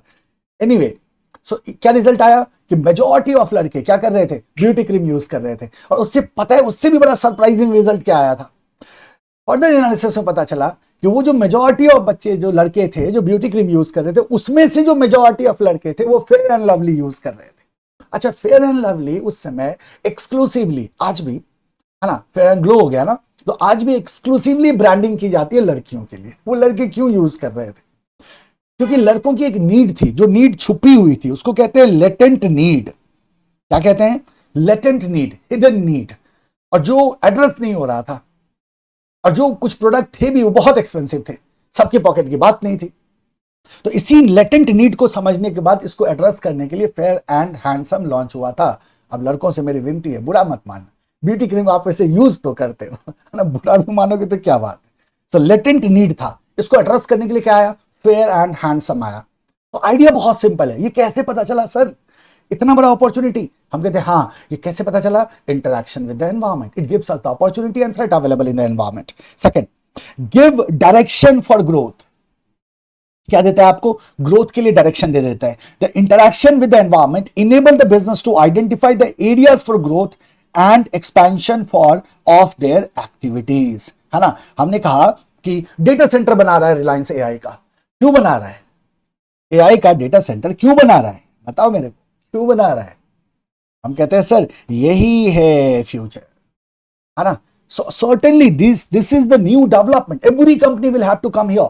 We talk about the IoT, Internet of Things, smart machines की जब हम बात करते हैं, smart TV, smart washing machine, smart refrigerator, smartphone तो आपको बहुत पहले से चाहिए था, अब आपको सब कुछ स्मार्ट चाहिए. तो अगर सब कुछ स्मार्ट चाहिए, सो IoT technology must be integrated. And any manufacturer who is not going to do this in near future, they will be vanished. गायब हो जाएंगे वो मार्केट से. Every manufacturer will have to do it. They have to create smart machines. ये future है. कैसे पता चला, एनवायरमेंट से, है ना. कहां से पता चलता है, एनवायरमेंट से. Identify the areas for growth and expansion of their activities. Once the business is aware and understand the change happening around, it can plan strategize to have successful business. जैसे आपको चेंज का पता चलता है, आप plan कर सकते हैं, आप इंप्लीमेंट कर सकते हैं, एक सक्सेसफुल बिजनेस बिल्ड कर सकते हैं. Third is the continuous learning. You are forced to learn, in fact, as a manager. So हम कहते हैं as a teacher I have to see everything, है ना. At least a month I at least read 2 magazines on technology कि क्या क्या technological advancements हो रही है ना. अब टेक्नोलॉजी यहीं तक सीमित नहीं है, जो स्टूडियो है मैं इस टेक्नोलॉजी की बात नहीं कर रहा हूँ. World is being governed by technologies. तो कौन कौन सी टेक्नोलॉजीज आ रही हैं, तो I have a very keen interest to see that. ठीक है. So what is happening exactly, I am updating my knowledge base. मेरा नॉलेज बेस क्या हो रहा है, कंटिन्यूअसली अपडेट होता जा रहा है. Likewise, suppose you become a chartered accountant, and not suppose, you will certainly become a chartered accountant, and then will you have to update yourself with your environment. किस तरह के चेंजेस हो रहे हैं, जीएसटी आया, क्या सारे के सारे क्वालिफाइड को और स्टूडेंट्स को भी क्या उसको इंटीग्रेट करना पड़ा खुद में, हाँ. क्या उन्हें सीखना पड़ा, हाँ. क्या उन्हें वर्कशॉप जाना पड़ा, हाँ. क्या उन्हें ट्रेनिंग सेमिनार्स में जाना पड़ा, हाँ. क्यों गए, अपने आप को अपडेट करने के लिए. सो कंटिन्यूअस लर्निंग ये आपको करने को मोटिवेट करेगा. Managers are motivated to continuously update their knowledge, understanding and skills to meet the predicted changes in the realm of business. हम कहते हैं आज के डेट में manager who are not aware of the machine learning, manager who are not aware of the artificial intelligence, manager who are not aware of the power of social media, they are going to face a lot of challenges in real world. So and when you have a close interaction with the environment, and environment is changing and you're knowing it, you will be motivated to learn, you will be motivated to update your knowledge base, your skills. So continuous learning भी लेके आएगा. तो क्या क्या आ गया, देखो सबसे पहला क्या आ गया, determine opportunities and threats. Second is your direction for growth, है ना. और third is your continuous learning. The fourth is the image building. Environmental understanding helps the business organization to improve their image by showing their sensitivity to the environment in which they operate. आज के date में आपने देखा है, company के trends को देखो, every company is talking about green green green, environment, conserve environment, है ना. I don't know whether they are practicing the same thing or not, but every company is talking about this. So if you understand that people and the government sensitivity towards environment is at the peak level, then you can behave accordingly as a company, you can contribute in that, and ultimately that will boost your image. As a company आपका image वो क्या करता है, boost करता है. सो आप देखोगे कि कोई भी कंपनी अगर मान लो, जैसे आप देखो, जैसे पैकेजिंग मटेरियल, बहुत सारी कंपनी डिस्क्लेमर में डालती है कि हमारे यहां जो पैकेजिंग मटेरियल यूज होता है ना, that is 100% biodegradable and it won't impact negatively to the environment. Why they are doing this, because जैसे ही आप इस मैसेज को रीड करते हो ना, you have an impression about that company. हाँ यार, ये कंपनी ना एनवायरमेंट के बारे में सोचती है ना, गुड कंपनी है, क्या है, गुड कंपनी है, right. Example, in view of the shortage of power, many companies have set up captive power plants with their factories to meet their own requirement of power as well as extend their surplus capacities in the vicinity. तो क्या कर रही है companies, खुद का captive power plant setup कर रही हैं ताकि वो अपने फैक्ट्री के नीड को पूरा कर सके, और अगर कुछ बच गया तो आसपास के इलाके में वो डिस्ट्रीब्यूट भी कर सकती है. Understanding the need of the environment help to showcase the business is aware and responsive to the needs. It creates positive image and help to prosper and win over the competitors. So certainly understanding environment and responding accordingly आपका image building भी करता है. तो आपने क्या कहा, sensitivity towards environment help us to build our image as well. And the last one is meeting the competition. Analyze the competitor strategies and formulate own strategies accordingly. है ना. तो हम कहते हैं moves of rivals को समझो. Rival का moves क्या है, राइवल किस तरह के एक्शंस ले रहा है, उसके एक्शन के पीछे का इंटेंशन क्या है, इसको समझो, अकॉर्डिंगली अपनी स्ट्रेटजीज को फ्रेम करो. You will be able to deal with your competition. ये किसकी वजह से हो पा रहा है, ये आपके एनवायरमेंट के इंटरेक्शन की वजह से हो रहा है. क्योंकि आप एनवायरमेंट से इंटरेक्ट कर रहे हो, तभी आप अपने कंपटीशन के मूव्स को समझ पा रहे हो, and accordingly you can frame your own strategies. कितने हो गए, 5 हो गए. तो क्या हो गया, कॉम्पिटिशन हो गया, इमेज बिल्डिंग हो गया, continuous learning, direction and opportunities and threat. So DOC, doc and IM. Doc IM, देखो, direction, opportunity, continuous learning, IM, meeting competition. ठीक है, क्या करोगे, डोमिक. अगर इससे कुछ इंटरेस्टिंग मिले तो इससे कुछ इंटरेस्टिंग बना लो, मुझे भी व्हाट्सएप कर देना. क्या कर दोगे, मुझे भी व्हाट्सएप कर देना. ये मेरा नंबर है, आप लोगों के पास होगा ना, ये वाला नंबर, आप लोगों के पास तो नंबर है ही ना, व्हाट्सएप कर देना. ठीक है, क्यों नहीं लिख रहे हो सर, यूट्यूब पे डालूंगा यार, है ना, इसलिए नहीं लिख रहा. राइट. सो क्या हो गया, डोमिक या फिर समथिंग लाइक दैट. डोमिक ही सही है ना, डोमिक. सो क्या फायदा है close interaction of business and its environment का, तो हमने क्या कहा, डोमिक is the benefit of a close interaction between business and its environment. So this is your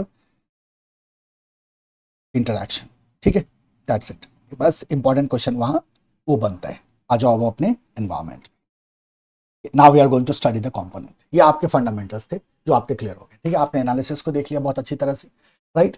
आपने फ्रेमवर्क्स को स्टडी कर लिया, आपने एनालिसिस के इश्यूज को समझा, आपने एनालिसिस के लिमिटेशंस को समझ लिया, राइट। लिमिटेशंस अलग है, इश्यूज अलग है। लिमिटेशन 2 ही थे, इश्यूज 3 थे, BRT, राइट।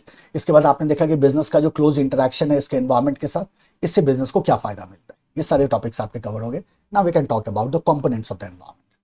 इसकी बात कर सकते हैं, कंपोनेंट्स की बात कर सकते हैं। मैं आपको एक छोटा सा डिस्क्रिप्शन देने जा रहा हूं, उसके बाद आप आराम से कंपोनेंट्स की बात समझना मेरे साथ, ठीक है। देखो,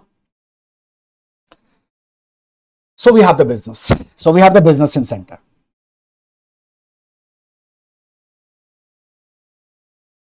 देखो, we have the business, right.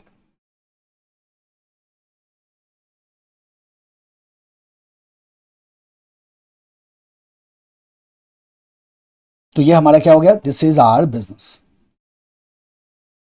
Business in centre, correct. कोई भी बिजनेस कैसे बनता है, तो हमने कहा sir man money machine material से बनता है, मैन मनी मशीन मटेरियल। तो हमारे पास क्या होता है, यहाँ मैन मनी मशीन मटेरियल होता है, ठीक है। And there is society, there is society. अब ये बिजनेस कैसे बना, पता है आपको ये बिजनेस कैसे बना? सोचो जरा, ये बिजनेस कैसे बना? ये जो बिजनेस है ये बना कैसे? आप कहते हैं सर ये जो बिजनेस है ये बना है जब ये देखता है कि सोसाइटी की किसी तरह की नीड है। तो सोसाइटी की किसी तरह की नीड है जो नीड एड्रेस नहीं हुई है। तो जैसे ही कोई नीड आइडेंटिफाई होता है तो इस नीड को सेटिस्फाई करने के लिए बिजनेस क्या करता है, आगे आता है, बिजनेस क्रिएट होता है। बिजनेस क्या करेगा, इस नीड को सेटिस्फाई करेगा। अब इस नीड को सेटिस्फाई करने के लिए बिजनेस एक नीड सेटिस्फायर बनाएगा। अब वो नीड सेटिस्फायर क्या हो सकता है, किसी तरह का प्रोडक्ट, किसी तरह का सर्विस। तो जाहिर सी बात है बिजनेस को क्या करना होगा, business will be taking some input and will process that input to produce some output. Business ने कुछ इनपुट लिया, उस इनपुट को प्रोसेस करके, ऑपरेशन करके उसका आउटपुट जनरेट किया। ये जो आउटपुट है, जो किसी तरह का प्रोडक्ट है या जो किसी तरह का सर्विस है, ये आउटपुट इस नीड को क्या कर देगा, एड्रेस कर देगा। यही आइडिया है। बिना सोसाइटी के नीड के कोई प्रोडक्ट बिक ही नहीं सकता। First need identification, then we formulate our product. अब सवाल आता है ये जो इनपुट मिला है बिजनेस को, ये कहां से मिला है? तो इसके लिए हमारे पास क्या होता है, सप्लायर्स मार्केट होता है। क्या होता है, सप्लायर्स मार्केट होता है। सप्लायर्स का मतलब क्या हो गया, यहां सप्लायर्स का मतलब हो गया वो जो इनपुट सप्लाई करते हैं। अब वो इनपुट मैन पावर भी हो सकता है, वो इनपुट किसी तरह का रॉ मटेरियल भी हो सकता है। तो ये सप्लायर्स मार्केट से क्या होता है, इनपुट सप्लाई होता है बिजनेस को। तो बिजनेस ने इनपुट कहां से लाया, तो बिजनेस ने ये इनपुट खरीदा किससे, सप्लायर्स से। बदले में बिजनेस सप्लायर को क्या करेगा, पेमेंट करेगा। ध्यान से सुनते चलना, बहुत इंपॉर्टेंट है। क्या कर देगा, पेमेंट कर देगा। अब सप्लायर के पास जो ये इनपुट है, सप्लायर को ये इनपुट कहां से मिला, तो हम कहते हैं सर सोसाइटी से। सप्लायर ने ये इनपुट कहां से उठाया था, तो ये इनपुट सप्लायर ने सोसाइटी से लिया था। Everything ultimately belongs to society. बदले में सप्लायर ने क्या किया था, सोसाइटी को पेमेंट किया था। सप्लायर का क्या फायदा है भाई, तो बीच में कमीशन कमा रहा है। सोसाइटी से खरीदा, बिजनेस को बेचा, यही काम है सप्लायर का। सप्लायर का काम है इनपुट सप्लाई करना। जैसे देखो, मैं कहता हूं मैन पावर सप्लायर, तो कोई HR एजेंसी है जो आपको स्टाफ सप्लाई करती है। वो स्टाफ आया कहां से, सोसाइटी से। उसने सोसाइटी से स्टाफ हायर किया, उसको आगे बिजनेस को बेच दिया। कहने का मतलब उसको जॉब लगवा दी, बीच में उसको क्या मिला, उसको कमीशन मिल गया। तो that is what the supplier is, पहली बात। अब देखो, इनपुट लेके आए, इनपुट आ गया हमारे पास, हमने प्रोसेस किया, आउटपुट बनाया। अब इस आउटपुट को हमें बेचना होता है कस्टमर को। अब आज के जैसे हम ऑनलाइन बेचना चाहते हैं, तो हमने अपना एक वेबसाइट बनाया, अपना ऑनलाइन उसको सेल करना शुरू किया। कस्टमर क्या करते हैं, डायरेक्टली हमारे वेबसाइट पे जा सकते हैं। जैसे मान लो मेरे क्लासेस, अगर आपको मेरे क्लासेस परचेज करना है या किसी को रिकमेंड करना है, तो आप कहते हैं parashar-pathshala.com पे जाओ। parashar-pathshala.com पे जाओगे, वहां बाय कोर्सेज का ऑप्शन है, उसको क्लिक करो, जाओ अपना कोर्स बाय कर लो, सिंपल है। तो ये एक डायरेक्ट मोड हुआ। लेकिन क्या थर्ड पार्टी के थ्रू पॉसिबल है? हाँ। जैसे मेरी क्लासेस मल्टीपल प्लेटफॉर्म पे भी अवेलेबल, तो बच्चे क्या करते हैं, उस प्लेटफॉर्म के थ्रू भी क्लासेस बुक कर लेते हैं। तो आइडिया क्या है कि देयर मे बी इंटरमीडिएरीज। इंटरमीडिएरीज इनको इसलिए कहा जाता है क्योंकि ये बिजनेस में और बिजनेस और कस्टमर के बीच में काम करते हैं। So this is your intermediaries market. तो बिजनेस ने क्या किया, इंटरमीडिएरीज मार्केट को बेच दिया। क्या मिला इसको प्रोडक्ट और सर्विस मिल गया। बदले में इंटरमीडिएरीज मार्केट ने पेमेंट कर दिया किसको, बिजनेस को। पेमेंट चला गया बिजनेस के पास। अब ये इंटरमीडिएरीज मार्केट क्या करता है, सेम प्रोडक्ट और सर्विस को किसे बेचता है, सोसाइटी को सेल कर दिया, और सोसाइटी से क्या मिल गया, पेमेंट मिल गया किसको, इंटरमीडिएरीज को या बिजनेस को, उसको पेमेंट मिल गया। तो बताओ इंटरमीडिएरीज को क्या फायदा मिला, तो आप कहते हैं सर इंटरमीडिएट को फायदा ये मिला कि बीच में वो क्या अर्न कर रहा होगा, बीच में वो कमीशन अर्न कर रहा होगा। This is a cycle. ऐसे ही ये साइकिल क्या होता है, कंटिन्यूअसली चलता रहता है। अब मान लो सप्लायर ने अगर सप्लाई रोक दिया तो अगर आप जानते हो सप्लाई कम होता है, डिमांड ज्यादा होता है, तो प्राइस क्या होता है, बढ़ता है। इंटरमीडिएट ने अगर बीच में होर्डिंग शुरू कर दी तो प्रोडक्ट रोक दिया तो कस्टमर में डिमांड है, प्रोडक्ट जा नहीं रहा है, क्या होगा, that will adversely affect the economic situation, right. So government कहता है नहीं मैं रेगुलेट करूंगा, तो गवर्नमेंट आएगा बीच में। गवर्नमेंट क्या करेगा, बीच में रोल प्ले करेगा। गवर्नमेंट का कहना है कि भाई हम आपको सर्विस प्रोवाइड करते हैं, हमें टैक्स दो। गवर्नमेंट निगरानी करेगा इन सब चीजों की। गवर्नमेंट क्या करती है, बहुत तरह के सर्विसेज प्रोवाइड करती है बिजनेस को, बदले में क्या लेती है, बिजनेस से टैक्स लेती है। गवर्नमेंट सर्विसेज प्रोवाइड करती है सप्लायर को भी, बदले में सप्लायर से क्या कलेक्ट करती है, टैक्स कलेक्ट करती है। Same happen in the case of intermediate, service दिया, क्या कलेक्ट किया, टैक्स कलेक्ट किया। सोसाइटी को भी सर्विस दी, क्या कलेक्ट किया, टैक्स कलेक्ट किया। ये काम है किसका, गवर्नमेंट का। और गवर्नमेंट इस पूरे स्ट्रक्चर को आप कह सकते हैं इसको क्या कर रहा होता है, रेगुलेट कर रहा होता है। So what is idea, this is the environment actually, this is where you are operating. आप देख लो, ये हो आपका ना रेगुलर इंटरेक्शन होता है सप्लायर से, आपका रेगुलर इंटरेक्शन होता है इंटरमीडिएट से, आपका रेगुलर इंटरेक्शन हो रहा है आपका सोसाइटी से, आपका इंटरेक्शन हो रहा है आपके गवर्नमेंट से, राइट। सो इसी एनवायरमेंट में आपको क्या करना होता है, ऑपरेट करना होता है, और इसी एनवायरमेंट में आपको प्रॉफिटेबली ग्रो करना होता है। तो इससे आपको एक थोड़ा सा इकोनॉमिकल एनवायरमेंट का आपको एक रेफरेंस मिलेगा। सो अगर मैं कैटेगराइज करूं, अगर मैं लेयर्स बनाऊं तो कैसे बनेगा, देखो अगर मैं लेयर्स बनाऊं तो ये मेरा आ गया बिजनेस सेंटर में, ठीक है। इसके बाद बिजनेस में क्या आ गया, 5M, याद है, man money machine material minutes, याद होगा आपको, पहले बताया था man money machine material minutes, ये मेरा बिजनेस हो गया। अब इसके बाद क्या होता है कि कुछ ऐसे कंपोनेंट्स होते हैं, फैक्टर्स होते हैं, पार्टीज होती है जो बिजनेस के इमीडिएट होती है, एकदम बिल्कुल इमीडिएट, तो उसको हम कहते हैं इमीडिएट एनवायरमेंट ऑफ बिजनेस। तो मैं दो लेयर बनाऊंगा, एक इमीडिएट का और एक ब्रॉडर फोर्सेस का। अब आप बोलोगे सर इमीडिएट और ब्रॉडर में क्या फर्क है, तो इमीडिएट एनवायरमेंट वो एनवायरमेंट होता है जिसका बिजनेस का डे टू डे इंटरेक्शन होता है। Now tell me one thing, जैसे आपका इंटरमीडिएट है, आपका सप्लायर है, इससे आपका डे टू डे इंटरेक्शन होता है या नहीं होता है। लेकिन गवर्नमेंट है, क्या गवर्नमेंट से आपका डे टू डे इंटरेक्शन होता है, नहीं होता। क्या जरूरत है, एक बार पॉलिसी बनती है, 5-5 साल पॉलिसी चलती है, आपको उसी पॉलिसी को फॉलो करना होता है। You don't have to do that again and again every day. So आप क्या कहते हो, पहला लेयर बनाते हो इमीडिएट फोर्सेस का। जैसे आपने कहा, जैसे मेरे कस्टमर हो गए सर, मेरे कॉम्पिटिटर्स हो गए, मेरे सप्लायर्स हो गए, मेरे इंटरमीडियरीज हो गए, ये वो पार्टीज हैं जिनसे हमें डे टू डे बेसिस पे इंटरेक्शन करना होता है। और फिर आता है आपका ब्रॉडर फोर्सेस, जैसे टेक्नोलॉजिकल एनवायरनमेंट हो गया, जैसे ग्लोबल एनवायरनमेंट हो गया, जैसे पॉलिटिकल एनवायरनमेंट हो गया, इकोलॉजिकल एनवायरनमेंट हो गया, इकोनॉमिकल एनवायरनमेंट हो गया, लीगल एनवायरनमेंट हो गया, पॉलिटिकल एनवायरनमेंट हो गया, लीगल हो गया, इकोलॉजिकल हो गया, एंड सो ऑन। अब ये ऐसे फैक्टर्स हैं जिनसे आपका डेली इंटरेक्शन नहीं होता, बट ऐसा भी नहीं कि इंटरेक्शन नहीं होता। तो ये जो आपका है ना सेकेंड लेयर, इसको हम कहते हैं ब्रॉडर फोर्सेस। ये कैसे फोर्सेस हैं, ये ब्रॉडर फोर्सेस हैं। तो पहला लेयर बन रहा है ना, ये हमारा हो गया इमीडिएट एनवायरनमेंट, इससे हमारा एकदम इमीडिएट कनेक्शन है। और ये बिजनेस के अंदर की जो बात हो गई है ना, ये हो गया मेरा इंटरनल एनवायरनमेंट।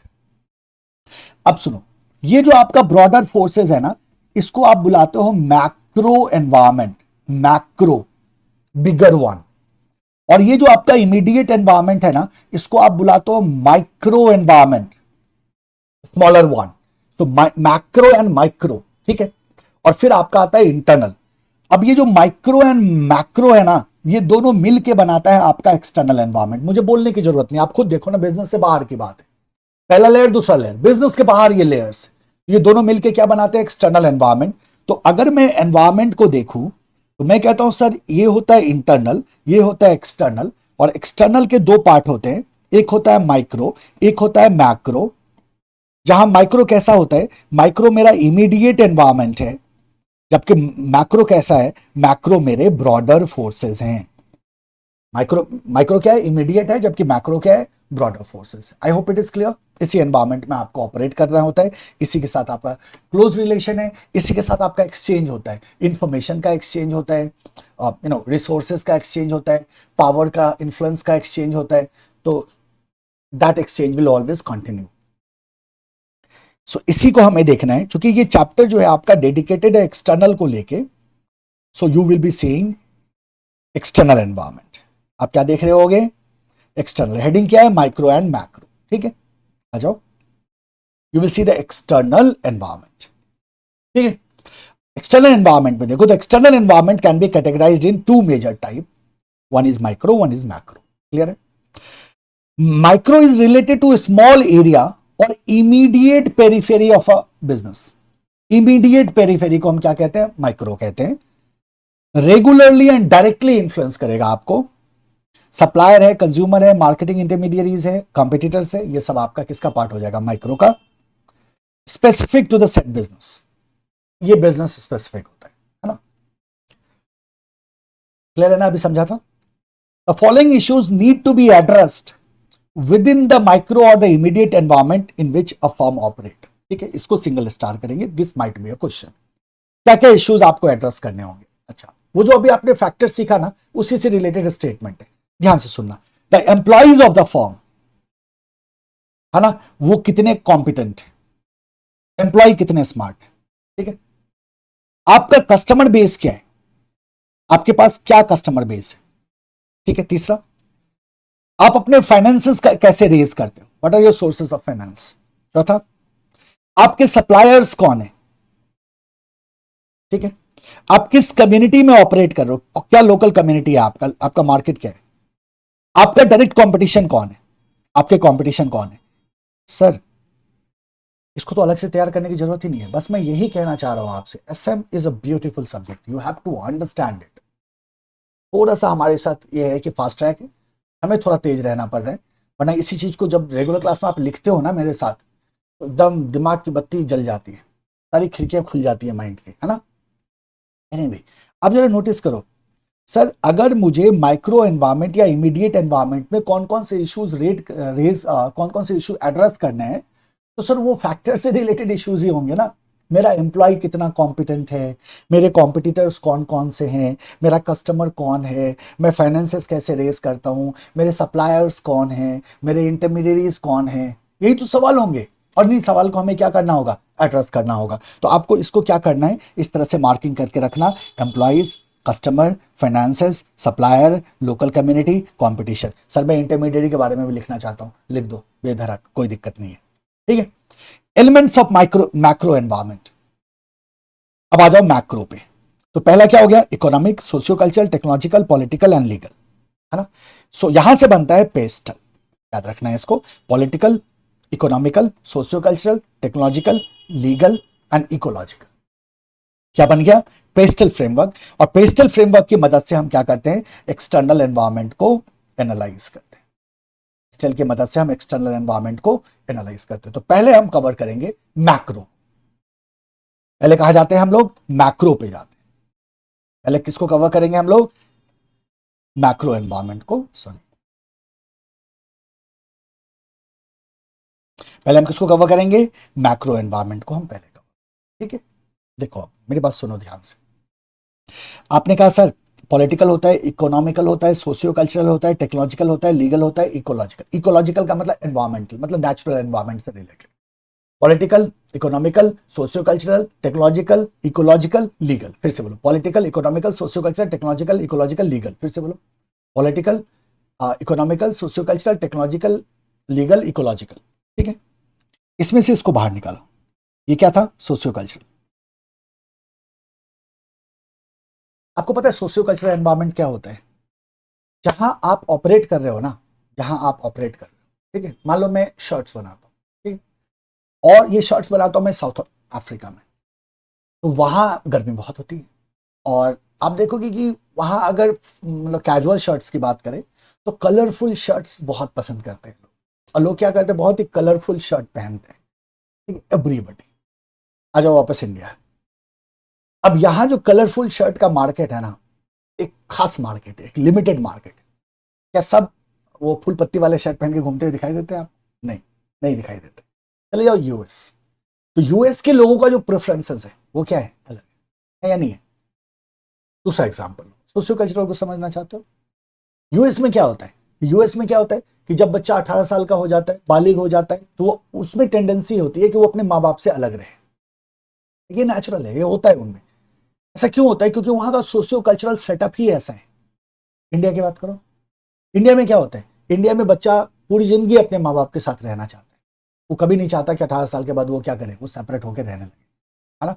बट क्या ये बदल रहा है? हाँ, अब बदल रहा है, अब ऐसा हो रहा है ना? अब बहुत सारे लोगों का कहना है वो क्या कर रहे हैं, चेंज कर रहे हैं। अब आईटी बाबा है, आईटी बाबा का कहना है क्या, जो अपने पेरेंट्स जो है उस पर ज्यादा रिलाई मत करो, भरोसा मत करो, है ना? तो आपका क्या कहना है? सर मेरा कुछ नहीं कहना है इस बारे में, आइडिया बड़ा सिंपल है। So what we are trying to say is कि यूएस का कल्चर ऐसा है कि जब बच्चा बालिग होता है तो अपने माँ बाप से अलग रहता है, उसकी अपनी लाइफ है, वो अपनी लाइफ को अपनी तरह से जीता है। और इंडिया में इसके सीधे उल्टा है।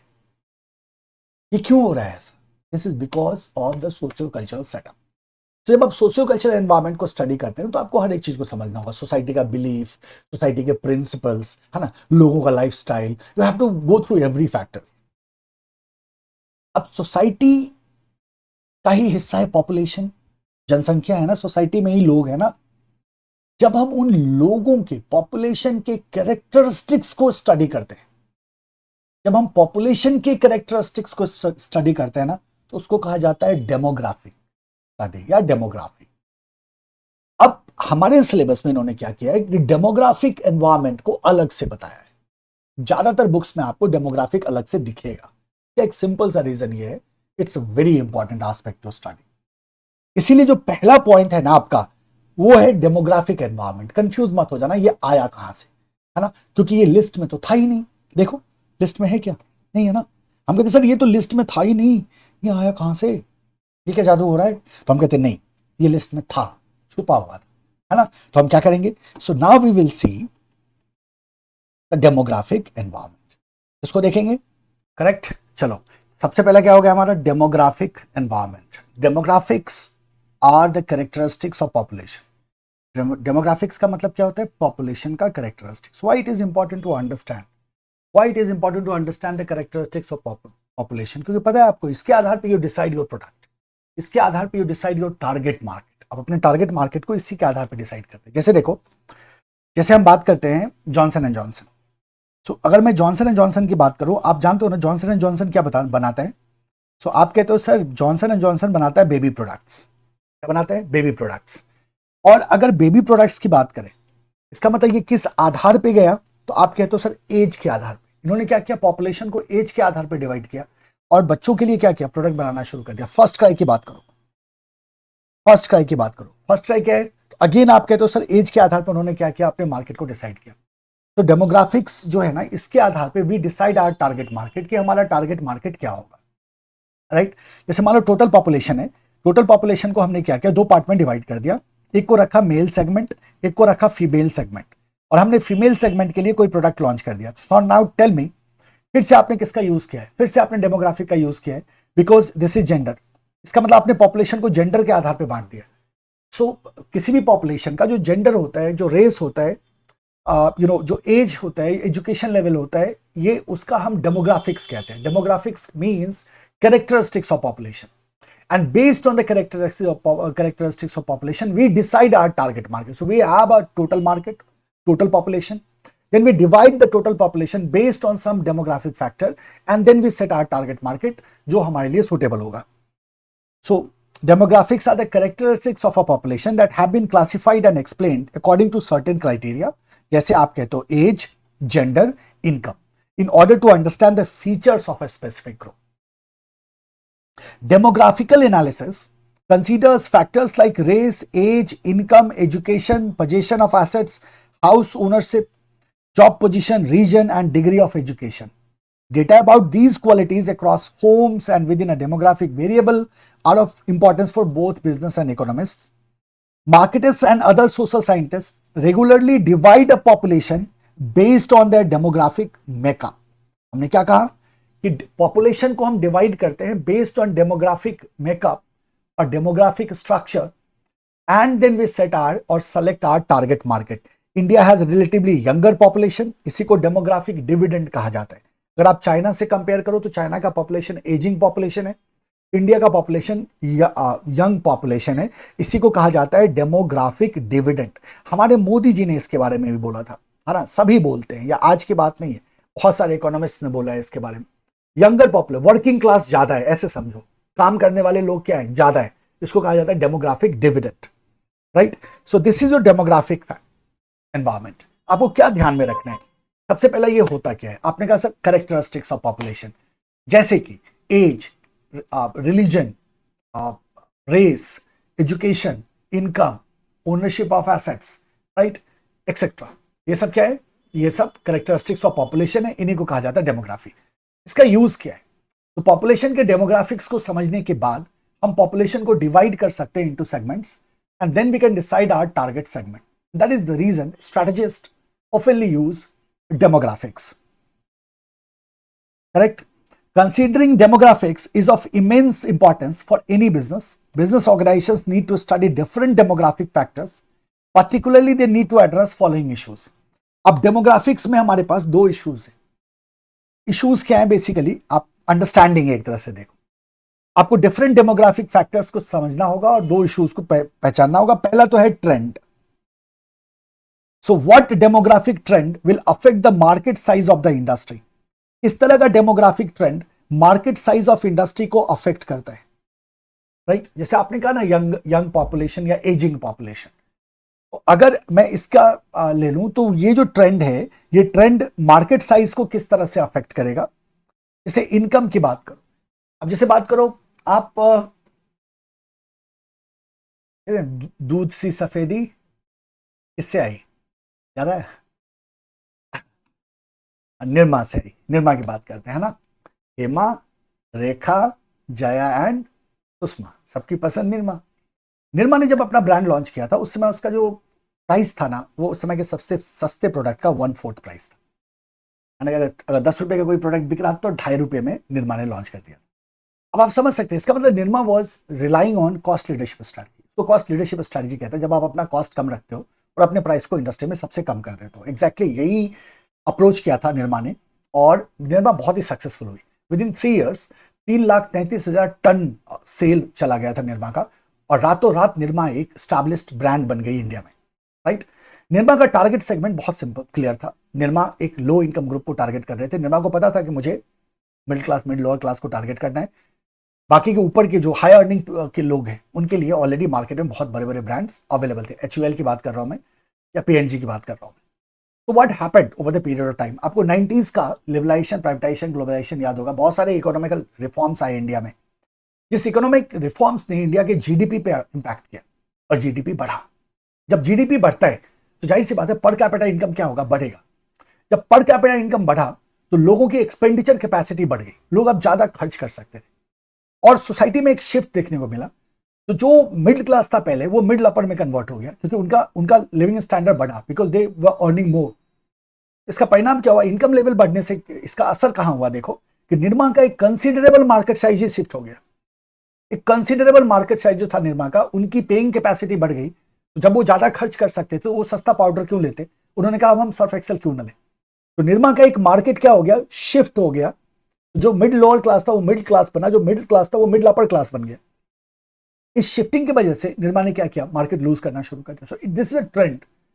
ये ट्रेंड था इनकम का, जिसका इंपैक्ट आपको मार्केट साइज पे देखने को मिला. हालांकि इसका सोल्यूशन क्या निकाला निर्मा ने, हाई रेंज प्रोडक्ट वगैरह भी लॉन्च किए, है ना, जो थोड़ा एक्सपेंसिव था और उस हाई क्वालिटी था, ताकि उस सेगमेंट जो उसको छोड़ सकता था उसको भी कवर किया जा सके.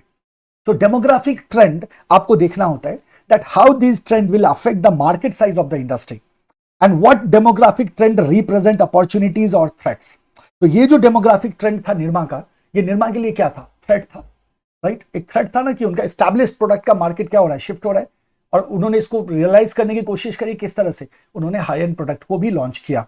सो ये दो इंपॉर्टेंट इश्यूज हैं डेमोग्राफिक एनवायरमेंट के बारे में, what you have to keep in mind. पहला कि डेमोग्राफिक ट्रेंड्स हमारे मार्केट साइज को किस तरह से इंपैक्ट करेगा. दूसरा, ये जो डेमोग्राफिक ट्रेंड है ये मेरे लिए अपॉर्चुनिटी क्रिएट कर रहा है या थ्रेट क्रिएट कर रहा है. ये दो इश्यूज हैं जो आपको डेमोग्राफिक एनवायरनमेंट में समझ के रखना होगा। The second is the socio cultural environment. जब मैं सोशियो कल्चरल की बात करता हूं, we are talking about the society and culture. और इंडिया में तो हम कहते हैं ना, India is a country of diversity, तो every state has its own culture. तो आप एक स्टेट को दूसरे स्टेट में जाओगे, देखोगे आप कल्चर ही बदल जाएगा। किसी विद इन द स्टेट आप देखोगे दे आर डिफरेंट कल्चर्स। जैसे विद इन द स्टेट देखो क्या हुआ, एक जगह था, एक जगह का ये कल्चर था, ये कस्टम था कि जब आपको किसी के यहाँ एज अ गेस्ट जाते हो, आपको खाना दिया जाता है, तो ये उम्मीद की जाती है कि आप पूरा खाना खाओगे। अगर आपने खाना छोड़ दिया ना, तो ऐसा लगता है कि आपको पसंद नहीं आया या आप अन्न को बर्बाद कर रहे हो, राइट। बस उसी स्टेट में अगर आप दूसरे सेक्शन में जाओगे, तो आपको वहां ये दिखेगा कि वहां का ये कस्टम है कि अगर आपने खाना प्लेट में नहीं छोड़ा, तो ये माना जाता है कि आप भूखे हो, आप भूखे रह गए, तो वो आपको और खिलाने की कोशिश करेंगे। अब मुझे बताओ, एक ही स्टेट में दो तरह के, दो सेट ऑफ कल्चर्स आपको देखने को मिलते हैं। As a business you have to understand it. अगर मान लो आप जापान में काम करने जाते है ना, और जो उनका ग्रीट करने का तरीका है, राइट, अकॉर्डिंगली आप ग्रीट नहीं करते। आप इंडिया में काम करने आते हैं, किसी गवर्नमेंट ऑफिसर से मिलते हैं और आप उसको अपने उसके नाम से एड्रेस करना शुरू कर देते हैं। आपको पता है यहाँ ऐसा नहीं होता। एक 20 साल का लड़का है और एक 50 साल के लेट से ऑफिसर से उसका नाम लेके बात करना शुरू करता है, तो हो सकता है वो ऑफिसर क्या करे, ऑफेंडेड फील करे। क्यों? क्योंकि हमारा कल्चर ऐसा नहीं है। हमारे यहाँ छोटे बड़ों को क्या कहते हैं, सर करके बुलाते, कभी नाम से नहीं बुलाते। सो this is what the culture is all about, right. जैसे अब देखो, मान लो यूएस चले जाओ, यूएस में प्रोफेसर और स्टूडेंट के बीच में क्या रिलेशन है, स्टूडेंट प्रोफेसर को उसके नाम से बुलाता है, सामने में बैठ के, है ना, मिस्टर ये मिस्टर वो। इंडिया में ऐसा होता है क्या? आप अपने टीचर को उसके नाम से बुला पाओगे क्या सामने में बैठ के? बहुत मुश्किल है, बहुत मुश्किल है। बहुत बदतमीज है हम, तो भी मुश्किल है, नहीं कर सकते। क्यों नहीं कर सकते? Because that is the part of our culture. वो हमारा बेसिक कल्चर नहीं है। हमने जो सीखा है, हमने सीखा है कि हमें रिस्पेक्टफुली बात करनी चाहिए। ऐसा नहीं कि उनके यहाँ वो रिस्पेक्ट नहीं दे रहे, बट उनका कल्चर उस तरह का है। तो सोशियो कल्चरल एनवायरनमेंट जो होता है ना, वो अलग अलग होता है और आपको समझना होगा। और बड़ा इंपॉर्टेंट है कि बिजनेस सोशियो कल्चरल एनवायरनमेंट को डिसाइड नहीं कर सकता। जाहिर सी बात है, you have to adopt accordingly. आपको समझना होगा कि उस एरिया का सोशियो कल्चरल एनवायरनमेंट कैसा है, अकॉर्डिंगली आप अपने स्ट्रेटजीज को डेवलप करते हैं। आपको पता है मैकडी का सबसे ज्यादा बिकने वाला प्रोडक्ट कौन सा है इंडिया से बाहर? अगर आप यूरोप चले जाओ, अगर आप रशिया चले जाओ, आप यूएस चले जाओ, बीफ बर्गर उनका धमाकेदार तरीके से बिकता है। लेकिन क्या वो इंडिया में बीफ बर्गर लॉन्च कर पाए? क्या उन्होंने कोशिश की थी? हाँ, की थी। उन्होंने इंडिया में बीफ बर्गर लाने की कोशिश की थी, बट उनको बहुत स्ट्रांगली ये फील हुआ कि अगर हमने ऐसा किया तो हम बर्बाद हो जाएंगे। क्यों? क्योंकि इंडिया का कल्चर बीफ बर्गर का है ही नहीं। आलू टिक्की बिकता है यहाँ और दबा के बिकता है एकदम जबरदस्त तरीके से, राइट। तो वो बीफ बर्गर इंडिया में नहीं बेच पाए। इंडिया से बाहर अगर आप मैकडी में जाओगे, आप रशिया चले जाओ, आप यूएस चले जाओ, आप देखोगे उनका बीफ बर्गर क्या होता है, बहुत ज्यादा बिकता है। बीफ का कल्चर इंडिया में नहीं है। So that what we are talking about. Socio culture environment को समझना बहुत ही जरूरी है, right. It is a general factor that influences almost all enterprise in a similar manner. तो मैं what I am trying to say you here कि KFC जो है ना, KFC is a non veg restaurant, they sell chicken, right. So अगर McD ने beef burger नहीं launch कर पाया ना, तो इसका मतलब ये नहीं कि केएफसी ने कर दिया। केएफसी के लिए भी सेम रूल है। और कोई भी कंपनी जो जाइंट फूड चेन है इंडिया में, अगर उनका जो डोमिनेंस है, प्रेजेंस है पूरे इंडिया में, अगर उन्होंने ऐसी गलती करी तो फिर उनको क्या होता है, उसका नुकसान उनको उठाना पड़ जाएगा, राइट। सो आइडिया बहुत simple, it's a general factor. Socio cultural environment जो होता है वो सारे बिजनेस को एक ही तरह से इंपैक्ट करते हैं। ये बड़ा इंपॉर्टेंट एस्पेक्ट है। तो अगर गलत किसी एक कंपनी के लिए, तो बाकी कंपनी के लिए भी गलत है, right. So it is a general factor that influences almost all enterprise in a same manner. It represents a complex group of factors such as social traditions, value, belief, level of standards of literacy, ethical standard, state of society, the extent of social stratification, conflict, cohesiveness, and so forth. तो society के nature की हम बात करें, society के जो values हैं, society के जो बिलीफ है, सोसाइटी में जो ट्रेडिशंस है, जो स्टैंडर्ड है, जो लिटरेसी है, या जो एथिकल स्टैंडर्ड है सोसाइटी की, इनको आपको स्टडी करना होता है। अकॉर्डिंगली आपको अपने स्ट्रैटेजी को डिवाइस करना होता है. It differs from demographics in the sense that, how it is different from demographic, though I said you demographic is nothing the part of the socio-culture, but अगर हम differentiate करना चाहे तो कैसे कर सकते हैं? That it is not the characteristics of the population, but it is the behavior and the belief system of the population. याद रखना है, demography is the characteristics of the population. At the same hand, at the other hand, the socio-cultural environment is basically what? The behavior and the belief system of the population. अगर मैं population के behavior को study करता हूँ, population के belief system को study करता हूं, that is socio cultural environment. अगर मैं पॉपुलेशन के कैरेक्टरिस्टिक्स को स्टडी करता हूं, दैट इज डेमोग्राफिक्स. फिर से कह रहा हूं मैं, अगर पॉपुलेशन के कैरेक्टरिस्टिक्स को स्टडी किया, दैट इज डेमोग्राफिक. अगर मैंने पॉपुलेशन के बिलीफ सिस्टम को स्टडी किया, that is socio cultural environment. Socio cultural environment consist of factors related to human relationships and the impact of social attitudes and cultural values which has bearing on the operations of the organizations. The belief, values, norms of the society determine how individuals or organizations should be interrelated, right? The core belief of a particular society tends to be persistent. आप इसको ध्यान में रख लेना. What does that mean? जो society का core belief होता है ना, वो जल्दी नहीं बदलता है ना. That tends to be persistent. Society का कोर बिलीफ, जैसे आपको याद है मैंने क्या कहा था अभी थोड़ी देर पहले, मैंने आपको एग्जांपल दिया था, यूएस में बच्चे 18 इयर्स के बाद अपने पेरेंट्स से सेपरेट होने की टेंडेंसी रखते हैं, इंडिया में नहीं रखते. क्या वो चेंज हो रहा है? हाँ हो रहा है ना. बहुत सारे बच्चे अब ऐसा सोच रहे हैं कि नहीं अब मैं हो गया, मैं जॉब में हूं, मैं अलग रहूंगा. तो दे थिंक लाइक दैट. तो चेंज होता है, ऐसा नहीं है, बट जल्दी नहीं होता. It takes decades, right. So it tends to be persistent. ये क्या रहता है? परसिस्टेंट रहता है, ये जल्दी बदलता नहीं है. It is difficult for a business to change these core values, which becomes a determinant of its functioning. This means that businesses have to adjust to social norms and belief to operate successfully. तो आप ये जो हम क्या कह रहे हैं कि कोर बिलीफ जो है वो परसिस्टेंट रहता है, जल्दी बदलता नहीं. कोई बिजनेस उसको बदलना चाहेगा ना, तो ये उसके लिए बहुत ही डिफिकल्ट टास्क है. तो क्या करती है बिजनेस को उसके अकॉर्डिंगली क्या करना होगा? अडॉप्ट करना होगा. The social environment primarily affect the strategic management process within the organization in the areas of mission and objective setting and decision related to product and market. And आप mission set कर रहे हो, आप product market का decision ले रहे हो, आप ऑब्जेक्टिव सेट कर रहे हो, इन सब में आपको सोशल कल्चरल फैक्टर्स को कंसीडर करना होगा. नहीं करोगे स्ट्रेटजी फेल हो जाएगी. आपने वर्लपूल का नाम सुना है? वर्लपूल क्या बनाता है? Washing machine. वर्लपूल को एक आइडिया आया कि एक ऐसा मशीन बनाओ जो पूरी दुनिया को धो डाले. तो उन्होंने एक प्रोडक्ट डिजाइन किया जिसका नाम था वर्ल्ड वॉशर. नाम ही क्या रखा? World washer. ऐसा वॉशर जो पूरी दुनिया को धो डाले. मतलब वो एक ऐसा प्रोडक्ट बनाना चाहते थे जो पूरे वर्ल्ड में बेचा जा सके. बहुत अच्छी बात है, वर्ल्ड वॉशर उन्होंने बना दिया. जब इंडिया में लॉन्च करने की बात आई ना, तो उन्हें एकदम से लगा कि भाई गलती होगी. क्या हो गया? क्या गलती होगी? उन्होंने एक बहुत बड़ा सोशियो कल्चरल फैक्टर को इग्नोर किया, जिसकी वजह से वो कभी भी इंडिया में वर्ल्ड वॉशर लॉन्च ही नहीं कर पाए. उनकी स्ट्रेटजी फेल हो गई. क्या था वो सोशियो कल्चरल फैक्टर? वो था साड़ी की लंबाई. अब उनका कहना था भाई 6 मीटर की साड़ी होती है, और जो मशीन मैंने डिजाइन किया है ना वर्ल्ड वॉशर, वो मशीन मैंने टी शर्ट, शर्ट, ये जीन्स वगैरह इन सब के लिए डिजाइन किया है. अब इस मशीन में 6 मीटर की साड़ी धुलेगी कैसे? और प्रॉब्लम क्या था कि इंडिया की majority women population they wear sari. तो आप बेचोगे किसको? अगर मेजॉरिटी पॉपुलेशन वुमेन में साड़ी वेयर करती है तो उनको ऐसा मशीन चाहिए ना जिनमें वो साड़ी को धो सके. आपका मशीन तो साड़ी धोने के लिए कैपेबल ही नहीं है. तो उन्हें क्या करना पड़ा? उन्हें बैक ऑफ करना पड़ा, आउट करना पड़ा, और they never launch world washer in India. That what we are talking about. एक छोटा सा सोशियो कल्चरल फैक्टर मिस हुआ, उनकी स्ट्रेटजी ही फेल हो गई. तो to launch a product you have to have understanding of the socio cultural environment. आपको लोगों का मतलब रहन सहन, लोगों का बिहेवियर, लोगों का बिलीफ सिस्टम, सोसाइटी का ट्रेडिशन, उनका कल्चर, उनके एथिक्स, इन सबको आपको समझना होगा. Only then you will be able to devise your strategy. So that is your socio-cultural environment. आ जाओ थर्ड, इकोनॉमिक एनवायरनमेंट. अब इसके बारे में तो हम क्या बात करें?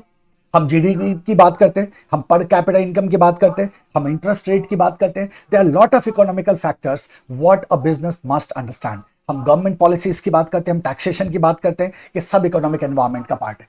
इकोनॉमिकल रिसेशन और इकोनॉमिक बूम दोनों का ही इंपैक्ट बिजनेस पे होता है. किसी बिजनेस के लिए अपॉर्चुनिटी की तरह काम करता है, किसी बिजनेस के लिए थ्रेट की तरह काम करता है. इनकम डिस्ट्रीब्यूशन की बात करो, that is also very important factor business need to understand before launching its product, before devising its strategy. तो इकोनॉमिक एनवायरनमेंट का मतलब है द ओवरऑल इकोनॉमिक सिचुएशन. जहां भी आप ऑपरेट कर रहे हैं, जिस रीजन में, जिस कंट्री में, उसका ओवरऑल इकोनॉमिक सिचुएशन कैसा है, and include conditions at the regional, national and the global level. Certainly, और depending on the scale of your business, आपको उस स्केल के इकोनॉमिक एनवायरनमेंट को स्टडी करने की जरूरत हो सकती है. तो it may be regional, national या global level. So overall economic situation around the business को हम इकोनॉमिकल एनवायरनमेंट कहते हैं. क्या बोलेंगे? Overall economic situation around the business. Overall economic situation around the business is called as economical environment. It encompasses conditions in the market for the resources that have an effect on the supply of the input and output of the business, their cost and dependability, quality and availability. तो जो भी resources हैं हमारे लिए, है ना, इस हमारा जो सप्लाई ऑफ इनपुट है, सप्लाई ऑफ इनपुट किस तरह से इंपैक्ट होता है, हमारा आउटपुट किस तरह से इंपैक्ट होता है, राइट? उनका कॉस्ट क्या आएगा उन रिसोर्सेज का, ये सब आपको कहीं ना कहीं इकोनॉमिकल कंडीशन से इन्फ्लुएंस होते हैं. Economic environment determines the strength and size of the market. Important है, ध्यान में रखना. ये क्या बताता है? Strength and size of the market बताता है आपका economic environment. The purchasing power in economy depends on current income, prices, savings, circulation of money, debt and credit facility. तो परचेजिंग पावर, तो अगर हम कहते हैं परचेजिंग पावर किससे अफेक्ट होता है, तो जाहिर सी बात है कि क्या करंट इनकम है लोगों का, क्या प्राइसेस है प्रोडक्ट के, लोगों की सेविंग का हैबिट क्या है, सर्कुलेशन ऑफ मनी हो रहा है या नहीं हो रहा है, और डेट एंड क्रेडिट फैसिलिटी लोगों के लिए अवेलेबल है या नहीं है, that will affect the purchasing power, right? These all are economical factors. Income distribution pattern determine business possibilities. The important point to consider is to find out effect of economic prospect, growth and inflation on the operations of the business. जैसे हम factor की बात करते हैं, ये सारे factors हैं आपके पास, इनकम है, प्राइसेस है, सेविंग है, सर्कुलेशन ऑफ मनी है, डेट एंड क्रेडिट फैसिलिटी की अवेलेबिलिटी है, इनकम डिस्ट्रीब्यूशन है, राइट? ये सारे के सारे फैक्टर्स है इकोनॉमिकल फैक्टर्स, जिन इकोनॉमिकल फैक्टर्स को अंडरस्टैंड करके आप अपने प्रोडक्ट को क्या करते हैं, डिजाइन करते हैं, अकॉर्डिंगली आप अपने प्रोडक्ट को लॉन्च करते हैं, राइट? यही रीजन है कि you will find that the business what the business do exactly, they see कि अगर उनका प्रोडक्ट है, उसका एक प्राइस रेंज है, तो उस प्राइस रेंज में क्या मार्केट साइज है जो उस प्रोडक्ट को अफोर्ड कर सकता है। जाहिर सी बात है, प्रोडक्ट जब परचेज होने की बात है तो अफोर्डेबिलिटी बहुत इंपॉर्टेंट हो जाता है, राइट? प्लस आपको यह भी देखना है कि डिफरेंट इकोनॉमिक पॉलिसीज का आपके प्रोडक्ट के प्राइसिंग पे क्या फर्क हो रहा है ना? So these all aspects need to be considered and then you can devise your strategy. The economic conditions of a nation refers to set of economic factors that have great influence on business organization and their operations. किसी भी country के अगर economic environment की हम बात करेंगे तो बोलेंगे भाई उसके जो इकोनॉमिकल फैक्टर्स है जिसका इंपैक्ट बिजनेस पे होता है वही उसका इकोनॉमिक एनवायरमेंट बनाता है। अब कुछ फैक्टर्स हैं जो पहले भी था, अभी फिर से रिपीट हो रहा है। जीडीपी है, पर कैपिटा इनकम है, market for goods and services है, अवेलेबिलिटी ऑफ कैपिटल है, foreign exchange reserves, growth of foreign trade, strength of capital market, interest rate, disposable income, unemployment, inflation, etc. These are the factors what you have to study in socio-cultural environment. ये आप economical environment, ये था आपका economical environment. The fourth one is political and legal. अच्छा, political legal का मतलब हुआ political और legal एक साथ आ गया। आप इसको सेपरेट करके भी पढ़ सकते हो, पेस्टल में हमने सेपरेट करके रखा हुआ है, यहाँ हम एक साथ इसको पढ़ सकते हैं। Why? सो पॉलिटिकल लीगल को एक साथ क्यों पढ़ा जा सकता है? क्योंकि जो लीगल फ्रेमवर्क होता है ना किसी भी कंट्री का, laws are passed in parliament, है ना? तो जाहिर सी बात है लीगल पे बहुत ज्यादा कंट्रोल होता है पॉलिटिकल का, इसलिए पॉलिटिकल लीगल को आप साथ में रख सकते हैं। पॉलिटिकल लीगल एनवायरमेंट क्यों इंपॉर्टेंट? पॉलिटिकल लीगल एनवायरमेंट इसलिए इंपॉर्टेंट है कि अगर मान लो जैसे हम कहते हैं कि इंडिया में दुनिया की हर एक कंपनी इन्वेस्ट करना चाहती है। पता है क्यों? क्योंकि इंडिया पॉलिटिकली बहुत स्टेबल कंट्री है, यहाँ गवर्नमेंट बनती है 5 साल चलती है आराम से, राइट? और पॉलिसीज जो इंप्लीमेंट किए जाते हैं उन पॉलिसीज को फॉलो किए जाते हैं। लोग पाकिस्तान नहीं जाना चाहते, क्यों? ये डिसफंक्शनल स्टेट है, पता नहीं कब तख्ता पलट हो जाए, कब मिलिट्री का राज हो जाए, कब पॉलिसी बदल जाए, है ना? कुछ पता ही नहीं चलता उस कंट्री का। तो क्या आप वहां जाके ऑपरेट करना पसंद करोगे? नहीं। मैंने पूछा क्यों नहीं? तो आपको दूसरा एक तो लॉ एंड ऑर्डर सिचुएशन है, कभी भी AK-47 लेके आएंगे, उठा के लेके चले जाएंगे, है ना? दूसरा प्रॉब्लम क्या है? दूसरा प्रॉब्लम ये है कि सर बहुत ही पॉलिटिकली अनस्टेबल स्टेट है ना? हमें नहीं पता कब वहां मिलिट्री शासन आ जाए, और हमने करोड़ों का इन्वेस्टमेंट कर दिया और फिर अगर रूल चेंज हो जाता है, पॉलिसीज बदल जाती है, हम तो गए काम से ना। सो पॉलिटिकल, अब जैसे किसी भी कंट्री की बात करो, there is ruling party, there is opposition party, किसकी गवर्नमेंट है, राइट? और हर एक पार्टी की आइडियोलॉजीज अलग होती है, उनके प्रिंसिपल्स अलग होते हैं, so accordingly their policies vary. तो आपको as a business you have to understand कि अगर मान लो किसी एक पर्टिकुलर पार्टी की सरकार है तो उनकी पॉलिसीज क्या है, राइट? उनका कोड क्या है, उनके आइडियोलॉजीज क्या है, that you need to understand. आपको ये देखना होगा कि जिस रीजन में आप ऑपरेट कर रहे हैं वहां फ्रीक्वेंसी ऑफ इलेक्शन क्या है, क्या बार बार इलेक्शन हो रहा है, क्या बहुत तेजी से इलेक्शन हो रहे हैं, क्या पॉलिटिकल डेवलपमेंट्स किस तरह से, क्या बिजनेस को टारगेट किया जा रहा है, क्या बिजनेस के मैटर को पॉलिटिसाइज किया जा रहा है, क्या? तो ये सारी चीजों को आपको समझना होगा। साथ ही साथ आपको देखना होगा उस रीजन का लॉ एंड ऑर्डर सिचुएशन कैसा है। क्या रीजन था कि पहले कोई भी इंडस्ट्रियलिस्ट बिहार नहीं जाना चाहता था, अभी तो हालात बहुत सुधरे हैं। पहले बिहार नहीं जाना चाहता था कोई भी इंडस्ट्रियलिस्ट, बिहार छोड़ो यूपी भी नहीं जाना चाहता था, वेस्ट बंगाल नहीं जाना चाहता था। Why? Because these states were affected by crime. तो यहां का जो लॉ एंड ऑर्डर सिचुएशन था वो बहुत अच्छा नहीं था, जिसकी वजह से इंडस्ट्रियलिस्ट इन स्टेट में इन्वेस्ट करना नहीं चाहते थे। So law and order situation को भी आपको समझना होगा, आपको उस रीजन या उस कंट्री के लीगल फ्रेमवर्क को भी देखना होगा। लॉ का होना काफी नहीं है, आपको इन्फोर्समेंट भी देखना होगा कि जो लॉ है वो इन्फोर्स हो रहा है या नहीं हो रहा है, right? So this all aspects of related to politics and legal need to be understood to run your business smoothly, to develop your strategy. तो आप क्या कहते हो? Political legal environment takes into account elements like the general level of political developments. तो ये हो गया मेरा political developments. Degree to which the business and economic issues have been politicized. क्या business issues politicize हो रहे हैं, है ना? अब ये हर एक जगह होता है, लेकिन हमें डिग्री देखना होता है कि किस हद तक होता है, है ना। और क्या हर एक इशू पॉलिटिसाइज होता है? अभी अदानी का इशू आया था, तो क्या अदानी का इशू पॉलिटिसाइज हुआ था? हाँ हुआ था। सारे के सारे अपोजिशन पार्टी ने अदानी के खिलाफ बोलना शुरू किया था। इसी को हम पॉलिटिसाइजेशन ऑफ बिजनेस इश्यूज कहते हैं। तो क्या ये हर एक इशू में होता है या नहीं होता है? और अगर होता है तो इसका डिग्री क्या है, इसको समझने की जरूरत है। थोड़ा बहुत तो हर एक जगह होता है, but degree is important here. Political morality है कि नहीं, पॉलिटिशियंस में मोरल है या नहीं, है ना। So that also you need to understand. State of law and order of the region, political stability है या नहीं है। Political ideology and the practices of the ruling party की क्या आइडियोलॉजीज हैं, उनकी क्या प्रैक्टिसेस हैं। effectiveness and purposefulness of the government agencies, whether the government agencies are properly executing law or not, the scope and type of government intervention in the economy and the industry.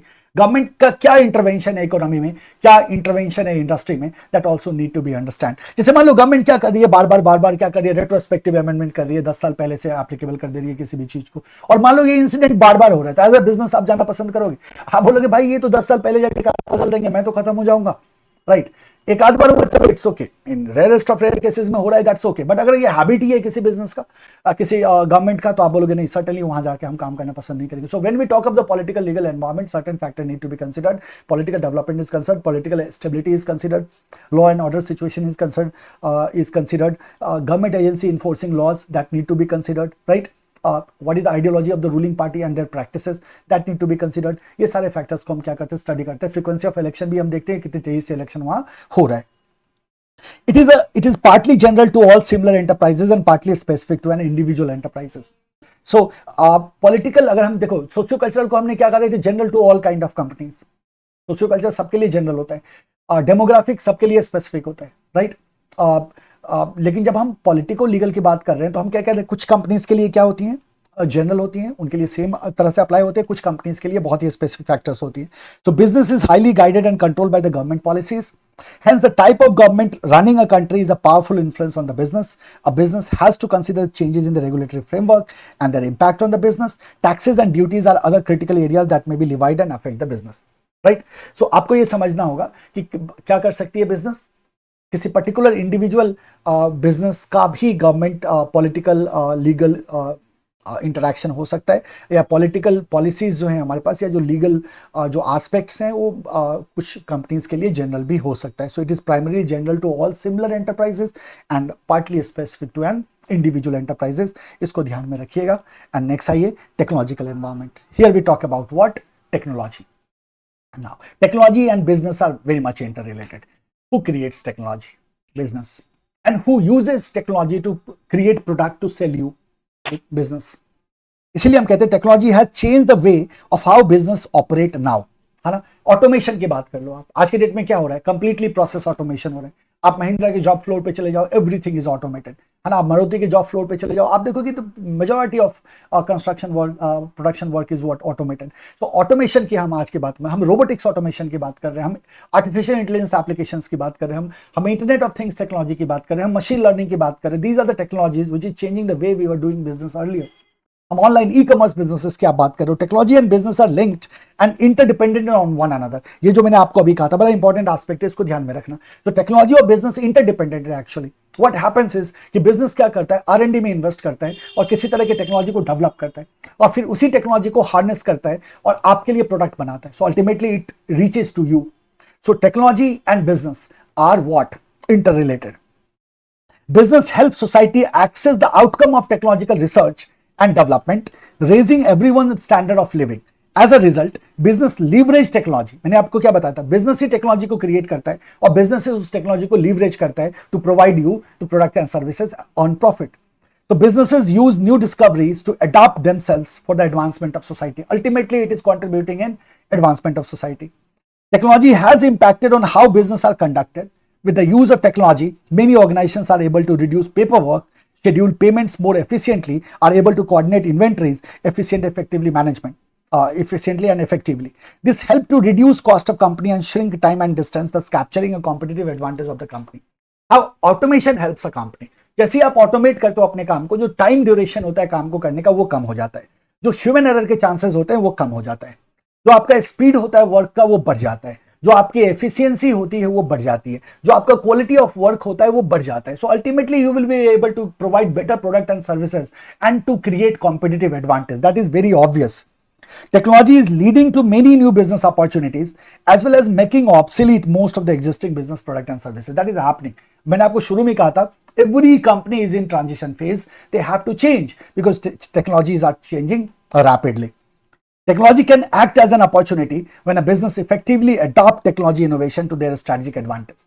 अगर आपने technology का इस्तेमाल कर लिया और technology को use कर लिया अपने स्ट्रेटेजिक एडवांटेज के लिए, तो टेक्नोलॉजी आपके लिए अपॉर्चुनिटी हो सकता है. अगर नहीं कर पाए तो वही टेक्नोलॉजी आपके लिए थ्रेट हो जाएगा.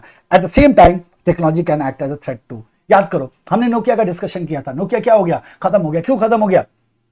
एक रीजन हमने मिसमैनेजमेंट का जिक्र किया था वहां, पर दूसरा रीजन क्या था? एंड्रॉइड, है ना. तो एंड्रॉइड को काफी दिनों तक नोकिया इंटीग्रेट नहीं किया और जिसका परिणाम यह हुआ कि नोकिया ने मार्केट लूज कर दिया.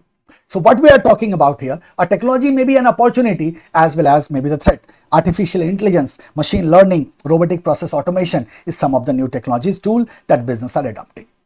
So what we are talking about here, the technological environment and business are interrelated and interdependent. Business creates technology and business leverage technology for the betterment of the society.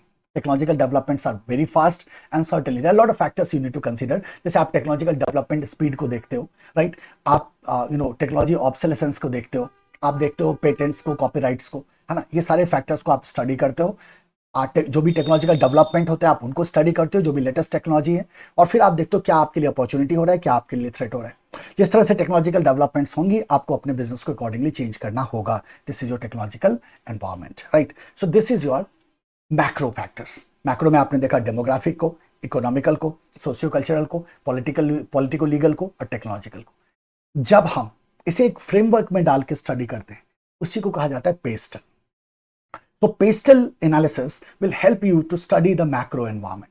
Pastel आपको क्या करता है? Macro environment को study करने में आपकी मदद करता है, right. So we will stop here. अगले लेक्चर में जब मैं पेस्टल बताऊंगा ना आपको, तो फिर से आपका रिकैप हो जाएगा पांचों factor. This is why we are stopping here in this lecture. ठीक है, तो यहां तक को थॉरली कवर कर लेना, एक बार पढ़ लेना, बैठ के सोचना जरूर. हर एक टॉपिक पे 2-2 मिनट का टाइम दो सोचने का. एक बार रीड कर लिया, देन सिट एंड थिंक कि पहला टॉपिक क्या था, उसका क्या मतलब था, दूसरा टॉपिक क्या था, उसका क्या मतलब था. ये आप में एक हैबिट होना चाहिए. याद रखना, शॉर्टकट आपकी चीज नहीं है, शॉर्टकट किसी की भी चीज नहीं है, शॉर्टकट किसी का सगा नहीं. आपको डेफिनेटली दोनों ही पेपर को बैलेंस करके चलना है, जो मैं आपको लगातार कह रहा हूं.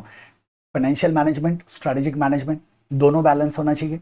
दोनों में अगर हमने 35 स्कोर किया, हमारा पेपर आसानी से एग्जाम्ट हो जाएगा, है ना. हमें ज्यादा उसके बाद परेशानी की जरूरत नहीं है. अभी हम इंपॉर्टेंट क्वेश्चन लिस्ट के पीछे नहीं भागेंगे. पहले आप थॉरली रिवाइज करो. एक बार नहीं, 2 बार नहीं, 3 बार करो. जितना आपने कवर कर लिया है उसको बार बार रिवाइज करो. कहीं कोई डिफिकल्टी हो, you have my number, just drop me on WhatsApp, right. तो we stop here in this lecture. अगले लेक्चर में हम यहाँ से कंटिन्यू करेंगे. Thank you. You're working hard, keep shining. Bye-bye. Take care.